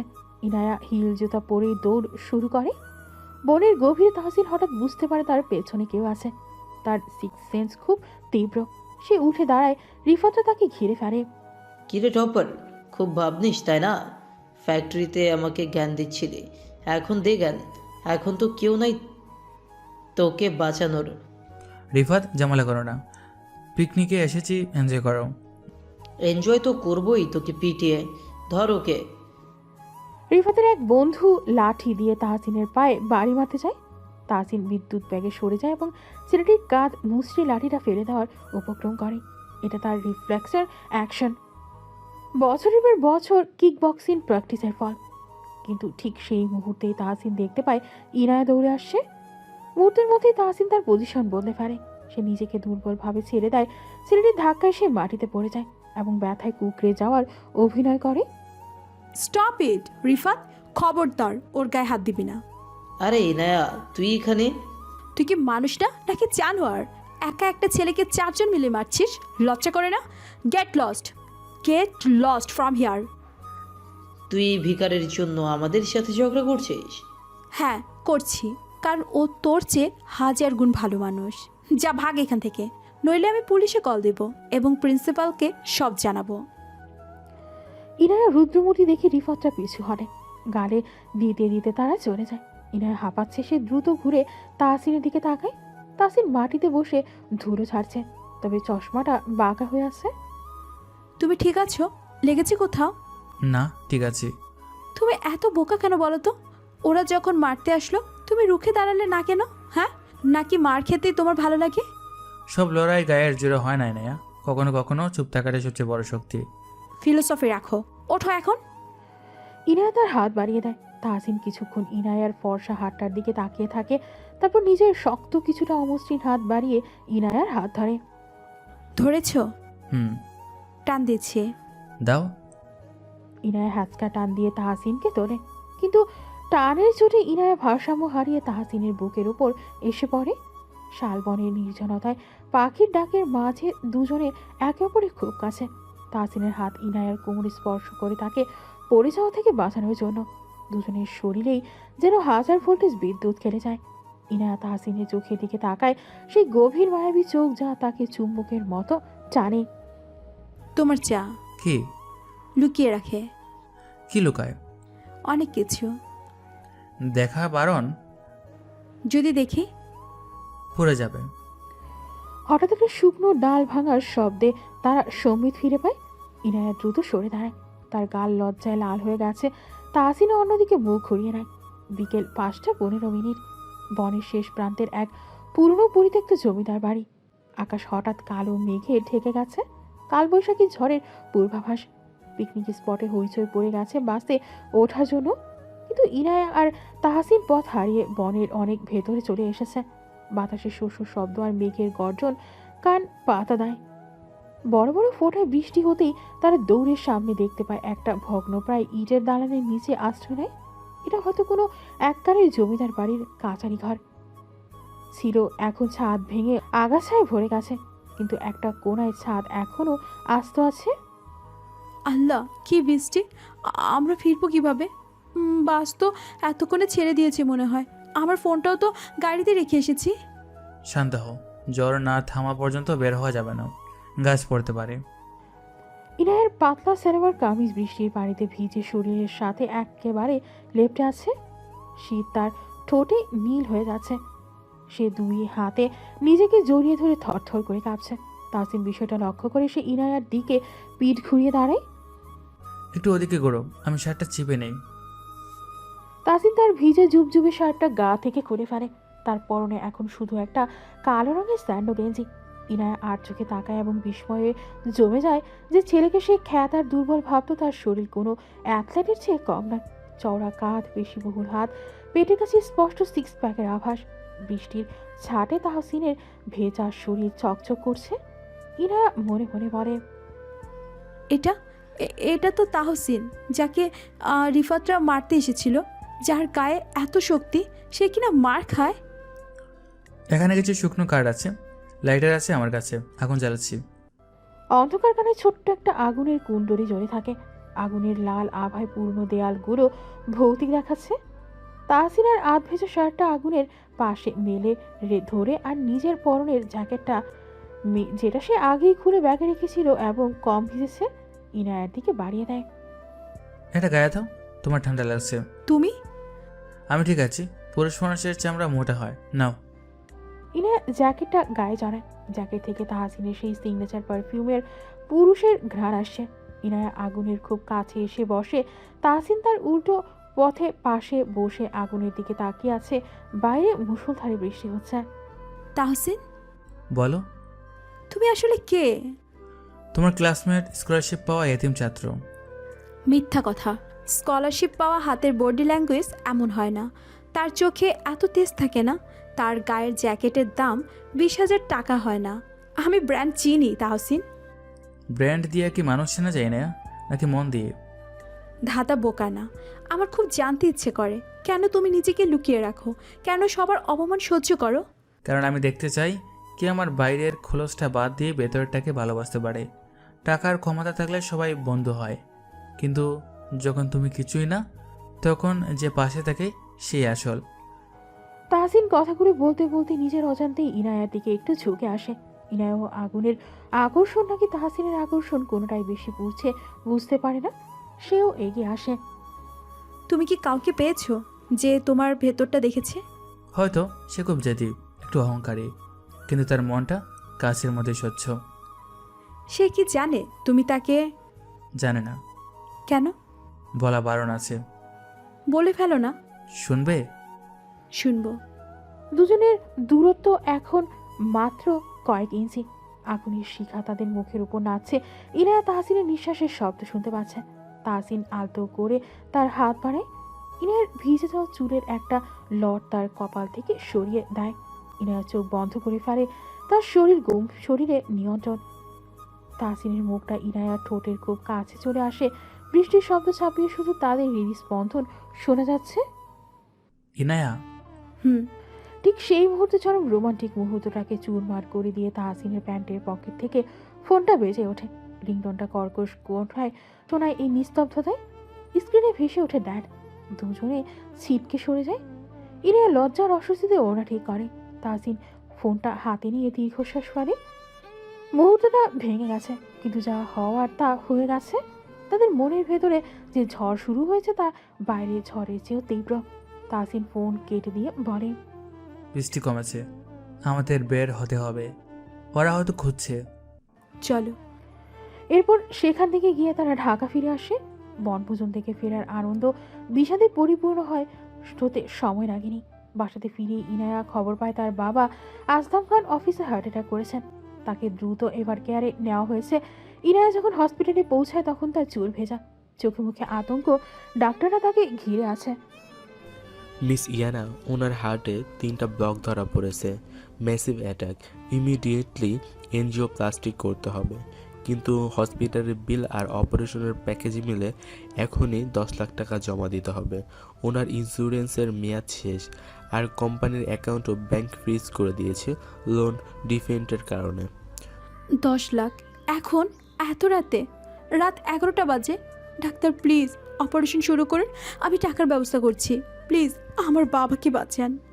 সরি ম্যাম, হসপিটালের রুলস, টাকা জমা না হওয়া পর্যন্ত আমরা ওটিতে নিতে পারবো না। ইনায়া পাগলের মতো ফোন বুক ঘাঁটতে থাকে। সে তার চাচাদের ফোন করে, কেউ ধরে না। রিফাতকে ফোন করে। আরে ইনায়া, এত রাতে 10 লাখ টাকা! আমার ড্যাড তো দেশের বাইরে, আর তোদের যে অবস্থা, টাকা দিলে ফেরত পাবো কিনা তার তো গ্যারান্টি নাই। Sorry baby. ইনায়া ফোনটা হাতে থেকে ফেলে দিয়ে করিডোরের ফ্লোরে বসে পড়ে। তার দুই হাতে মুখ ঢেকে সে কান্নায় ভেঙে পড়ে। আল্লাহ, কেন এমন করছো? আমার বাবার কিছু হলে আমি বাঁচবো না। কেউ নেই সাহায্য করার, কেউ নেই। করিডোরের শেষ মাথায় একটা পিলারের আড়ালে দাঁড়িয়েছিল তাহসিন। সে ইনায়াকে ফলো করে হসপিটাল পর্যন্ত এসেছে। ইনায়ার কান্না দেখে তার চোয়াল শক্ত হয়ে যায়। সে পকেট থেকে ফোন বের করে ফোনে খুব দ্রুত ও গম্ভীর স্বরে বলে, আদনান, ঘুমিয়েছো? ওঠো, এখনই এভার কেয়ার হসপিটালের অ্যাকাউন্টে আসলাম খানের নামে 20 লাখ টাকা ট্রান্সফার করো। আর ব্যাংকের এমডিকে কল করে বলো কাল সকালের মধ্যে খান গ্রুপের সিজ করা অ্যাকাউন্ট যেন টেম্পোরারি রিলিজ করে দেয়। আমি গ্যারান্টি হচ্ছি। স্যার, এত রাতে খান সাহেব তো। ডু ইট নাও। আর শোনো, হসপিটালের নাম যাবে অ্যানোনিমাস ডোনার। কেউ যেন না জানে টাকাটা আহমেদ গ্রুপ থেকে এসেছে। 1 সেকেন্ড দেরি করবে না। 20 মিনিটের মধ্যে রিসিপশন থেকে ডাক আসে। Miss Inaya, good news. আপনার বাবার অপারেশনের সব টাকা জমা হয়ে গেছে। একজন ডোনার অনলাইন ট্রান্সফার করেছেন। ডাক্তার ওটিতে ঢুকেছেন। কে কে দিয়েছে? নাম নেই ম্যাম, অ্যানিমাস। ইনায়া কাচের দরজায় দিয়ে ওটির দিকে তাকায়। তার বিশ্বাস হচ্ছে না কে হতে পারে। ঠিক তখন একজন নার্স এসে তার হাতে একটা সাদা খাম দেয়। ম্যাম, এই চিঠিটা একজন লোক দিয়ে গেল গেটে, বলল আপনার জন্য। ইনায়া কাপা হাতে খামটা খুলে ভেতরে একটা সাদা কাগজে টাইপ করা লেখা। ভেঙে পড়ো না, তোমার বাবার কিচ্ছু হবে না। শুধু মনে রেখো, তুমি এখানেও ছায়ার মতো কেউ একজন সবসময় পাশে আছে। এই ভাষা, এই লেখার স্টাইল সেই লাইব্রেরির নোটটার মতো। তাহসিন, কিন্তু ও তো এতিম। 10 লাখ টাকা কোথা থেকে পাবে? অসম্ভব। এটা নিশ্চয়ই অন্য কেউ। কিন্তু মন কেন বারবার ওর কথাই বলছে? ইনায়া করিডোরে চারপাশটা দেখে, কোথাও কেউ নেই। শুধু দূরের ওয়েটিং চেয়ারে একটা পরিচিত ছাতা পড়ে আছে। সেই সস্তা কালো ছাতাটা, যেটা সে প্রথম দিন বৃষ্টির রাতে তাহসিনের হাতে দেখেছিল। ইনায়া ছাতাটার দিকে তাকিয়ে থাকে। এভাবেই 7 দিন পর বিকেল 5টায় ইনায়ার বাবা এখন সম্পূর্ণ সুস্থ। তিনি বাড়ি ফিরেছেন। ড্রয়িং রুমে তিনি ইনায়াকে বসিয়ে খুব গম্ভীর মুখে কথা বলছেন। মা, তুমি জানো কে আমাদের বাঁচিয়েছে? আমার বন্ধু আহমেদ সাহেব। আমি খোঁজ নিয়ে জেনেছি ওই রাতে ওনার অ্যাকাউন্ট থেকেই টাকাটা এসেছিল। উনি নিজের নাম গোপন রেখেছিলেন যাতে আমরা লজ্জিত না হই। এমন বন্ধু আর এমন মানুষ হয় না। উনি আজ সকালে ফোন করেছিলেন। কি বলছেন বাবা? উনি চান ওনার ছেলের সাথে তোমার বিয়ে হোক। মা, আমি জানি তুমি ক্যারিয়ার নিয়ে ভাবছ, কিন্তু যে পরিবার আমাদের বিপদে না চাইতেই কোটি টাকা ঢেলে দেয়, তাদের আমি না করি কোন মুখে? এটা আমার কৃতজ্ঞতা মা। তুমি কি আমাকে এই ঋণ থেকে মুক্ত করবে না? বাবা, তুমি যা বলবে তাই হবে। আমি রাজি। ইনায়া রাজি হয়েছে ঠিকই, কিন্তু তার ভেতরটা দুমড়ে মুছে যাচ্ছে। সে কৃতজ্ঞতার খাতিরে বিয়ে করছে, কিন্তু তার মন পড়ে আছে সেই খ্যাত চশমা পরা শান্ত এতিম ছেলেটার কাছে, যাকে সে বনভোজনে আগুনের বাসি অনুভব করেছিল। সে জানে না তার হবু বর আর তার প্রেমিক একই ব্যক্তি। আলহামদুলিল্লাহ, ওরা কালকেই তোমাকে দেখতে আসবে। তৈরি থেকো। অন্যদিকে তাহসিনের বাসায়। তাহসিন খান রাজি হয়েছে। কাল আমরা যাচ্ছি। আশা করি এবার আর কোনো নাটক করবে না। নাটক তো কাল শেষ হবে বাবা। ইনে আজ আমাকে নয়, আমার বাবার টাকা আর কৃতজ্ঞতাকে বিয়ে করতে রাজি হয়েছে। কিন্তু আমি ওকে কাল এমন এক সত্যের মুখোমুখি দাঁড় করাবো, ও পালানোর পথ পাবে না। সন্ধ্যা নেমেছে। এদিকে ইনায়া তার রুমের ব্যালকনিতে দাঁড়িয়ে আছে। তার চোখে জল। সে আকাশের চাঁদের দিকে তাকিয়ে বিড়বিড় করছে। আমি তোমাকে ভালোবাসি তাহসিন, খুব ভালোবাসি। কিন্তু আমার বাবার জীবন যে বাঁচিয়েছে, তার ছেলেকে ফেরানোর স্বার্থ আমার নেই। আমাকে মাফ করে দিও। আমাদের গল্পটা হয়তো ওই ভাঙা জমিদার বাড়িতে শেষ হওয়ার ছিল। ইনায়া জানে না ঠিক তার ব্যালকনির নিচে রাস্তার অন্ধকারে দাঁড়িয়ে আছে একটি বাইক। বাইকের উপর বসে আছে তাহসিন। সে হেলমেটটা হাতে নিয়ে ইনায়ার দিকে তাকিয়ে আছে। তার হাতে একটা ছোট্ট ভেলভেটের বক্স, এঙ্গেজমেন্টের রিং। গল্পে কোনো শেষ হয়নি নেয়া, গল্প তো কেবল শুরু হলো। কাল তুমি জানবে তোমার অ্যানোনিমাস ডোনার আর তোমার খ্যাত ক্লাসমেট দুজনই আসলে তোমারই গোপন সম্রাট। আকাশে মেঘের গর্জন শোনা যায়। ইনায়া ব্যালকনি থেকে সরে যায়। তাহসিন বাইক স্টার্ট দেয়। হেডলাইটের আলোয় বৃষ্টির ফোঁটাগুলো হীরের মতো জ্বলজ্বল করছে। পরদিন সকাল 10:15। নর্থ সাউথ ইউনিভার্সিটির বিবিএ ফ্যাকাল্টি করিডোর। আজ ভার্সিটির শেষ দিন, মানে ইনায়ার জন্য শেষ দিন। সে এসেছে তাহসিনের সাথে শেষবারের মতো দেখা করতে। ক্লাসরুমটা অর্ধেক ফাঁকা। পেছনের সারির একদম কোনায় জানালার পাশে চিরচেনা সিটটিতে বসে আছে তাহসিন। তার সামনে কোনো বই নেই, ল্যাপটপ নেই। সে জানালা দিয়ে বাইরের আকাশ দেখছে। তার পিঠটা কুঁজো হয়ে আছে, যেন পৃথিবীর সমস্ত ভার তার কাঁধে। ইনায়া ধীর পায়ে ক্লাসে ঢোকে। তার বুকের ভেতরটা হাতুড়ির মতো পিটছে। অন্য সহপাঠীরা ইনায়াকে দেখে চুপ হয়ে যায়। তারা বুঝতে পারে কোনো একটা সিরিয়াস ঘটনা ঘটতে যাচ্ছে। ইনায়া সোজা হেঁটে গিয়ে তাহসিনের ডেস্কের সামনে দাঁড়ায়। তাহসিন নড়ছে না। সে বুঝতেই পারছে ইনায়া এসেছে। তার শরীরের লোমকূপ দাঁড়িয়ে গেছে, কিন্তু সে তাকাচ্ছে না।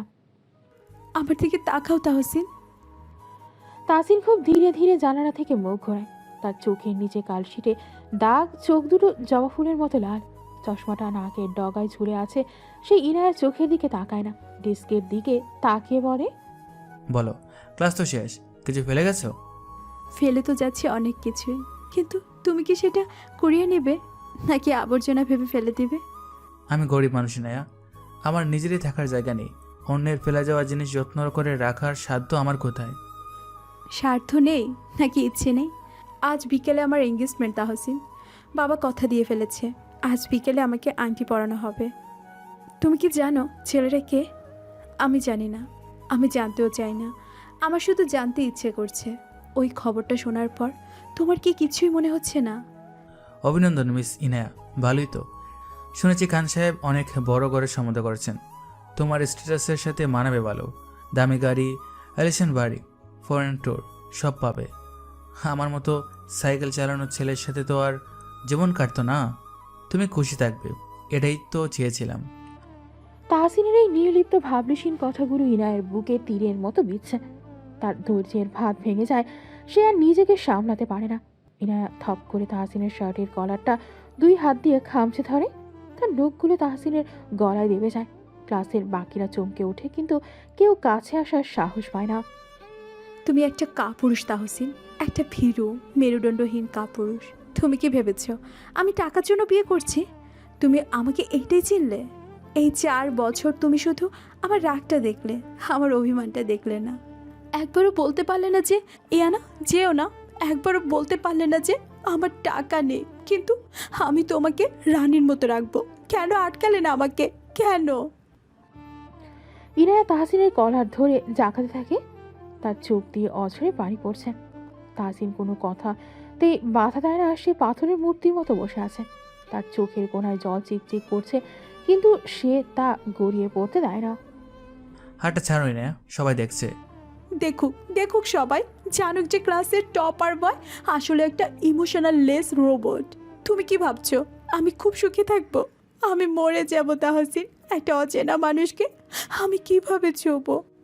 আমার প্রতিটা নিঃশ্বাসে শুধু তোমার নাম, আর তুমি আমাকে বলছো ও অভিনন্দন। তোমার কি হৃৎপিণ্ড বলে কিচ্ছু নেই? ওটা কি পাথর দিয়ে বানানো? ইনায়া কান্নায় ভেঙে পড়ে। তাহসিনের বুকের ওপর কপা ঠেকায়। তার হাতগুলো শিথিল হয়ে আসে। তাহসিন খুব কষ্টে নিজের হাতটা তোড়ে সে ইনায়ার মাথায় হাত রাখতে গিয়েও সরিয়ে নেয়। সমাজ পরিস্থিতি এবং তার নিজের তৈরি করা এই ছদ্মবেশ তাকে হাত রাখতে দিচ্ছে না। ইনায়া, জীবনটা সিনেমার স্ক্রিপ্ট নয়। এখানে চাইলে হিরো এসে হিরোইনকে নিয়ে পালাতে পারে না। তোমার বাবা অসুস্থ, তার সম্মান, তার কথা, এগুলো কি কিছুই না? আমি যদি আজ তোমাকে আটকাই তাহলে সমাজ তোমাকে কি বলবে জানো?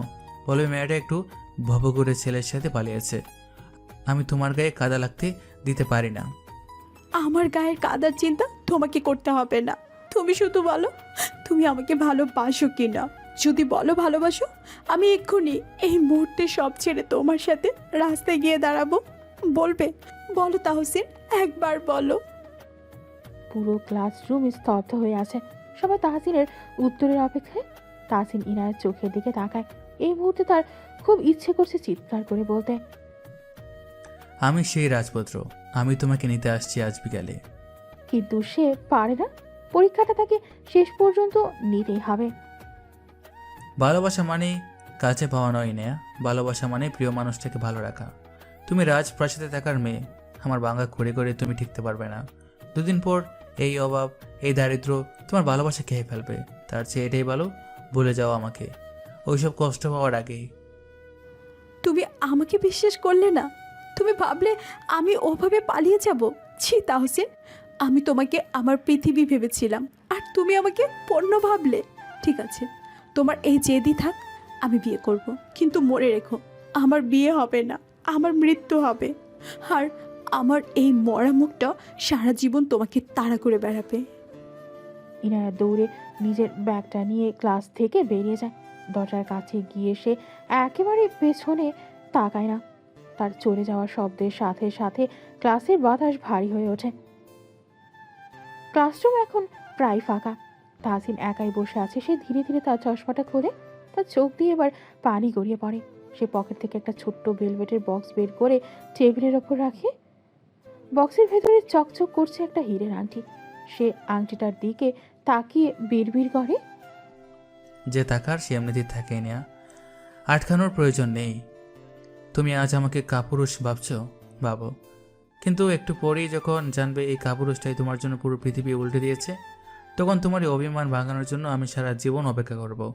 আর মাত্র কয়েকটা ঘন্টাই নেয়া, তারপরে ছদ্মবেশের খেলা শেষ হবে। তোমার এই চোখের জল বিকেলে আনন্দের সাক্ষী হয়ে থাকবে। তাহসিন আংটিটা আবার পকেটে রাখে। সে উঠে দাঁড়ায়, জানলা দিয়ে বাইরের মেঘলা আকাশের দিকে তাকিয়ে একটা দীর্ঘশ্বাস ফেলে ক্লাস থেকে বেরিয়ে যায়। তার পেছনে পড়ে থাকে শূন্য চেয়ার আর এক অব্যক্ত প্রেমের ইতিহাস। বিকেল 4টায় ইনায়ের ঘরটি আজ খুব সুন্দর করে সাজানো হয়েছে। বিছানায় দামি শাড়ি, গয়নার প্রসাধনী ছড়িয়ে ছিটিয়ে আছে। আজ সন্ধ্যায় পাত্রপক্ষ আসবে, অর্থাৎ মিস্টার আহমেদ এবং তার ছেলে। এঙ্গেজমেন্ট আজই হবে। ইনায়ের ড্রেসিং টেবিলের সামনে বসে আছে, কিন্তু তার চোখে মুখে কোনো উচ্ছ্বাস নেই। তার চোখ ফোলা, হয়তো সারা রাত কেঁদেছে। সে হাতে একটা খুব সাধারণ সস্তা 10 টাকা দামের বল পেন নিয়ে নাড়াচাড়া করছে। এই কলমটা সে একদিন ক্লাসে তাহসিনকে দিয়েছিল, যখন তাহসিন কলমের কালি শেষ হয়ে গিয়েছিল। তাহসিন কলমটা ফেরত দিলেও ইনায়া সেটা যত্ন করে রেখে দিয়েছিল। সাইমা বিছানায় বসে আছে, সে ইনায়াকে তৈরি হতে সাহায্য করছে। ইনায়া, প্লিজ আর কাঁদিস না। আঙ্কেল এখন সুস্থ। তুই তো বাবার জন্যই স্যাক্রিফাইস করছিস। আর শুনেছি ছেলেটা নাকি দেখতে খুব হ্যান্ডসাম, হার্ভার্ড থেকে MBA করা। তুই হয়তো সুখে থাকবি। সুখ? সাইমা, সুখ কি কেনা যায়? আমার বাবা বেঁচে আছে, এটাই আমার সুখ। কিন্তু আমার মনটা মরে গেছে। জানিস, দুপুরে আমি তাহসিনকে ফোন করেছিলাম, ও ফোন ধরেনি। ও জানে আমি বড়লোক ছেলেকে বিয়ে করছি, এজন্য ও আমাকে ঘৃণা করছে। ও ভাবছে আমি লোভী। আমি ওকে শেষবার বলতে চেয়েছিলাম যে আমি লোভী নই, আমি অসহায়। বাদ দে ওই ছেলের কথা, ও তোর যোগ্য ছিল না। এখন রেডি হ, আন্টি ডাকছে। এই শাড়িটা পরবো না সাইমা, আমাকে ওই নীল শাড়িটা দে, যেটা সেদিন তাহসিন পছন্দ করেছিল, কিন্তু আমি কিনিনি। অদ্ভুতভাবে আজ সকালে কেউ একজন ওই শাড়িটা গিফট পাঠিয়েছে। আমার মনে হয় এটা বাবার চয়েস। আমি ওইটাই পরবো, অন্তত আমার ভালোবাসার রঙের সাথে আমার বিয়ে হোক। ইনায়া চোখের জল মুছে নীল বেনারসি শাড়িটা গায়ে জড়ায়। ইনায়ার নিজেকে দেখে তার মনে হয় সে কোনো কনে নয়, সে যেন এক জীবন্ত লাশ। সে মনে মনে বিদায় জানায় তার অসম্পূর্ণ ভালোবাসাকে। সন্ধ্যা 7টায় ইনায়াদের বিশাল ড্রয়িং রুমে পিনপতন নীরবতা। সোফায় বসে আছেন ইনায়ার বাবা আসলাম খান এবং মা। তাদের ঠিক উল্টো দিকে বসে আছেন আহমেদ চৌধুরী। আজ তিনি খুব খুশি। তার পাশে বসে আছে তার ছেলে, আজকের পাত্র। তবে পাত্রের দিকে তাকালে ইনায়ের বাবা মাও একটু অবাক হচ্ছেন। ছেলেটির পরনে দামি কালো স্যুট, পায়ে চকচকে ইতালিয়ান শু, চুলে জেল দিয়ে ব্যাক ব্রাশ করা, কিন্তু সে মাথা নিচু করে বসে আছে। তার চোখের চশমাটা নেই। সে হাতে একটা আংটির বক্স দিয়ে নাড়াচাড়া করছে। ইনায়া ধীরে ধীরে সিঁড়ি দিয়ে নেমে আসে। তার হাঁটার গতি খুব ধীর। সে কারো দিকে তাকাচ্ছে না। মাটির দিকে তাকিয়ে সে এসে বাবার পাশে বসে। মা, ইনায়া, আসো, ওনাদের সালাম করো। ইনিই আমার বন্ধু আহমেদ সাহেব, আর এই যে ওনার ছেলে। ইনায়া মাথা নিচু করেই সালাম দেয়। আসসালামু আলাইকুম আঙ্কেল। ওয়ালাইকুম আসসালাম মা। মাশাআল্লাহ, তোমাকে আজ পরীর মতো লাগছে। সেই ছোটবেলায় দেখেছিলাম, আর কত বড় হয়ে গেছো। আমার ছেলের পছন্দ আছে বলতে হবে। তাসিন, তুমি কি চুপ করে থাকবে? ইনায়ের সাথে কথা বলো। তাহসিন নামটা শুনে ইনায়া চমকে ওঠে না, কারণ সে জানে না তার ক্লাসের তাহসিন আর এই তাহসিন এক। সে ভাবে এটা হয়তো কমন নাম। সে তখনও মাটির দিকে তাকিয়ে আছে, তার চোখ ছলছল করছে। মিস ইনায়া, আপনি কি নীল রঙ খুব পছন্দ করেন, নাকি এটা কারো স্মৃতির উদ্দেশ্যে পড়া? ইনায়ার শরীরটা মুহূর্তের মধ্যেই জমে যায়। এই গলা, এই কণ্ঠস্বর, এই টোনটা তার খুব চেনা। এটা সেই বাসে কণ্ঠস্বর, এটা সেই লাইব্রেরির কণ্ঠস্বর। ইনায়া ঝট করে মাথা তোলে। তার সামনে বসে থাকা সুটেড বুটের যুবকটি ধীরে ধীরে মুখ তুলে তাকায়। ক্লিন শেভ করা গাল, তীক্ষ্ণ নাক আর সেই গভীর বাদামি চোখ, যেখানে চশমা নেই কিন্তু দৃষ্টির তেজ আগের চেয়েও বেশি। ইনায়া নিজের চোখকে বিশ্বাস করতে পারে না। সে সোফা থেকে উঠে দাঁড়ায়। তার হাত থেকে পানির গ্লাসটা পড়ে ভেঙে চুরমার হয়ে যায়। তুমি তুমি এখানে কি করছো? তুমি মানে তাহসিন? জি, আমি এখানেই থাকার কথাই না, বাবার ঠিক করা পাত্র হিসাবে। নাকি তুমি অন্য কাউকে আশা করছিলে? বাবা, এটা কি হচ্ছে? এই ছেলেটা, ও তো আমার ক্লাসের সেই স্কলারশিপ পাওয়া ছেলেটা, ও এখানে কেন? ওই কি তোমার বন্ধুর ছেলে? হ্যাঁ মা, ওই আমার ছেলে। আহমেদ গ্রুপের একমাত্র ওয়ারিশ তাহসিন আহমেদ। ও এতদিন নিজের পরিচয় গোপন রেখেছিল। আমি চেয়েছিলাম ও সাধারণ মানুষের মতো জীবনটা দেখুক। ইনায়ের মনে হলো তার গায়ে পায়ের নিচ থেকে মাটি সরে যাচ্ছে। তার মস্তিষ্কে রক্ত উঠে গেছে। যে ছেলেটাকে সে দিনের পর দিন অপমান করেছে, যাকে সে করুণা করেছে, যার জন্য সে কেঁদেছে, সে আসলে দেশের অন্যতম ধনী ব্যক্তি, আর সেই তার সাথে নাটক করেছে। মিথ্যা কথা, সব মিথ্যা। তুমি আমাকে ঠকিয়েছো তাহসিন। তুমি আমার ইমোশন নিয়ে খেলেছো। ইনায়া, শান্ত হও। আমি তোমাকে ঠকাইনি, আমি শুধু... চুপ করো, একদম চুপ। তুমি দেখতে চেয়েছিলে আমি লোভী কিনা, তাই না? তুমি আমাকে টেস্ট করেছিলে। আমি যখন তোমার জন্য বাসের ভিড়ে দাঁড়িয়েছিলাম, যখন তোমাকে বাঁচাতে গিয়ে রিফাতের সাথে ঝগড়া করেছিলাম, তখন তুমি মনে মনে হাসছিলে, ভাবতে দেখি মেয়েটা কত দূর যেতে পারে। ছি তাহসিন, আমি তোমাকে গরিব জেনেও ভালোবেসেছিলাম, কিন্তু তুমি বড়লোক হয়েও মন থেকে গরিবই রয়ে গেলে। ইনায়ার রাগে কাঁপছে, তার চোখ দিয়ে অঝরে পানি পড়ছে। সে হাতের আংটিটা, যেটা সে মনে মনে তাহসিনের জন্য কিনেছিল, ছুঁড়ে মারে তাহসিনের বুকে। বেরিয়ে যাও আমার বাসা থেকে। আমি কোনো মৃত্যুককে বিয়ে করব না। আমার বাবা ঋণই হতে পারে, কিন্তু আমি আমার আত্মসম্মান বিক্রি করব না। ইনায়া, এসব কি করছিস? তাহসিন আমাদের বাঁচিয়েছে। আঙ্কেল, ওকে বলতে দিন, ওর রাগটা ন্যায্য। তাহসিন ধীরে ধীরে ইনায়ার দিকে এগিয়ে যায়। ইনায়া পিছিয়ে যায়। তাহসিন তার পকেট থেকে সেই 15-10 টাকার ঠসতা কলমটা বের করে। ইনায়া, আমার বাবার 20 টাকা আছে ঠিকই, কিন্তু এই কলমটা যেটা তুমি আমাকে দিয়েছিলে, এটার দাম আমার কাছে সব সম্পত্তির চেয়ে বেশি। আমি নাটক করিনি, আমি ভয় পেতাম যে সবাই আমাকে নয়, আহমেদ গ্রুপকে ভালোবাসে। আমি এমন কাউকে করছিলাম যে তাহসিনের পকেটের ওজন দেখবে না, দেখবে তার মনের ওজন। তুমি সেই মানুষই নায়া। তুমি আমাকে আমার শূন্য অবস্থায় ভালোবেসেছো। প্লিজ আমাকে ভুল বোঝো না। ভালোবাসা বিশ্বাস নিয়ে শুরু হয় তাহসিন, পরীক্ষা দিয়ে নয়। তুমি আমাকে বিশ্বাস করোনি। করেছি বলে আজ নিজের আসল রূপ নিয়ে তোমার সামনে দাঁড়িয়েছি। আমি যদি তোমাকে বিশ্বাস না করতাম, তবে আজও সে ভাঙা চশমা পরিয়ে আসতাম। ইনায়া, আমাকে মাফ করে দাও, আমি তোমাকে হারাতে চাই না। ইনায়া আর দাঁড়িয়ে থাকতে পারে না। সে দৌড়ে ড্রয়িং রুম ছেড়ে মেইন দরজা দিয়ে বাইরের বাগানে চলে যায়। বাইরে তখনও ঝিরঝির বৃষ্টি হচ্ছে। তাহসিন তার বাবার দিকে তাকায়। যাও, অভিমান ভাঙানোর দায়িত্ব এখন তোমার। সন্ধ্যা 7:30। ইনায়া তাদের বাগানের দোলনায় বসে কাঁদছে। তাহসিন ধীরে ধীরে তার পেছনে এসে দাঁড়ায়। ইনায়া, চলে যাও। আমি তোমার টাকা চাই না, তোমার দয়াও চাই না। তুমি আমাকে কষ্ট দিয়েছো। টাকা তো আমিও চাই না, আমি শুধু তোমাকে চাই।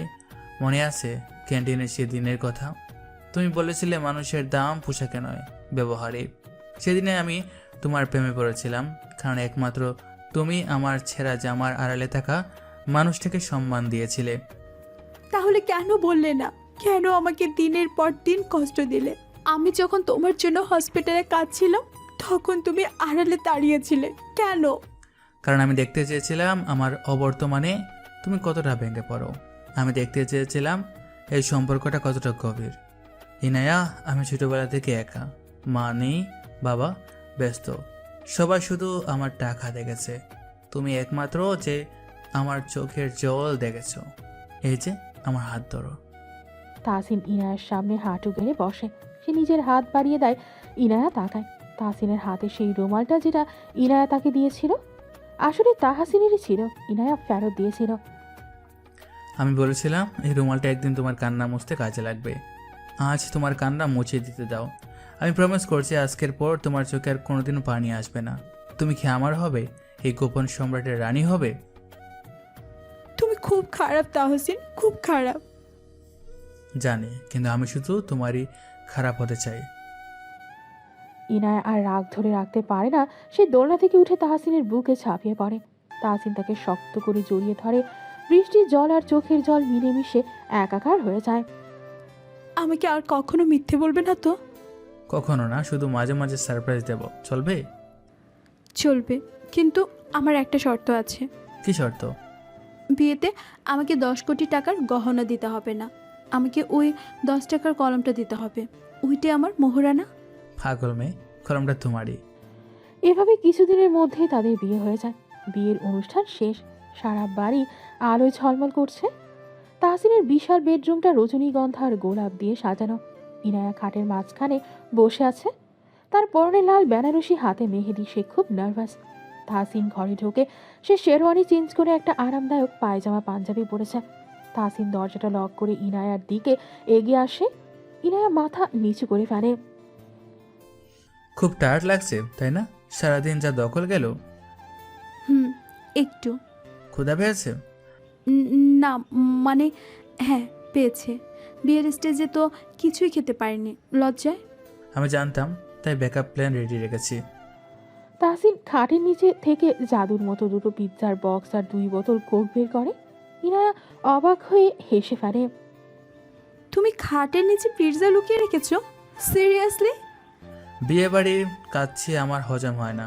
আর তাছাড়া আমাদের হানিমুন তো এখান থেকে শুরু। চলো ফ্লোরে বসি। দুজনে দামি কার্পেটের ওপর মুখোমুখি হয়ে বসে। তাহসিন পিৎজার বক্স খোলে। ইনায়া একটা স্লাইস হাতে নেয়। সে অভ্যাস মতো পিৎজার ওপরের টপিং থেকে ক্যাপসিকাম বাছতে শুরু করে। সে তার বাঁ হাত ব্যবহার করছে। তাহসিনও একটা স্লাইস নেয়। সেও বাঁ হাত দিয়ে খুঁটে খুঁটে অলিভগুলো ফেলে দিচ্ছে। তুমি অলিভ খাও না? না, তিতা লাগে। আর তুমি ক্যাপসিকাম ফেলছো কেন? ঝাল লাগে। আমরা সত্যি অদ্ভুত, তাই না? দুজনেই লেফটি, দুজনেই খুঁতখুঁতে, আর দুজনেই জেদি। কিন্তু দুজনই দুজনকে খুব ভালোবাসি। ইনে একটা কথা বলি। বলো। আজ থেকে আর কোনো লুকোচুরি নেই। আমার যা কিছু আছে, আমার কোম্পানি, আমার টাকা, আমার জীবন, সব তোমার। কিন্তু একটা জিনিস শুধু আমার। কি? তোমার এই মিষ্টি হাসিটা। ওটা শুধু আমার জন্য, আর কারোর জন্য নয়। ইনায়া লজ্জায় লাল হয়ে যায়। তাহসিন পিৎজা রেখে ইনায়ের কাছে এগিয়ে আসে। সে ইনায়ের হাতটা নিজের হাতে মুঠোয় নেয়। জানালার বাইরে পূর্ণিমার চাঁদ দেখা যাচ্ছে। ঘরের আলো নিভে যায়। শুধু বেডসাইড ল্যাম্পের মৃদু আলোয় দুটি ছায়া এক হয়ে দাঁড়ায়। তাহসিন, বলো। Thank you. কেন? আমাকে খুঁজে নেওয়ার জন্য। ওই বৃষ্টির রাতে যদি তুমি না আসতে, আমি হয়তো হারিয়ে যেতাম। তুমি হারাতে নাই না। ছায়াপথ যেমন নক্ষত্রকে ধরে রাখে, আমিও তোমাকে আজীবন ধরে রাখতাম। তুমি আমার গল্পের শুরু, তুমি শেষ। তাহসিন ইনায়ের কপালে আলতো করে চুমু খায়। ঢাকা শহরের ব্যস্ত কোলাহল থেকে অনেক দূরে এই 4 দেয়ালের মাঝে এক নতুন গল্পের সূচনা হয়, যেখানে কোনো মিথ্যা নেই, কোনো অভিনয় নেই। আছে শুধু দুটি বা হাতি মানুষের ডান পিঠে ভালোবাসা। সমাপ্ত।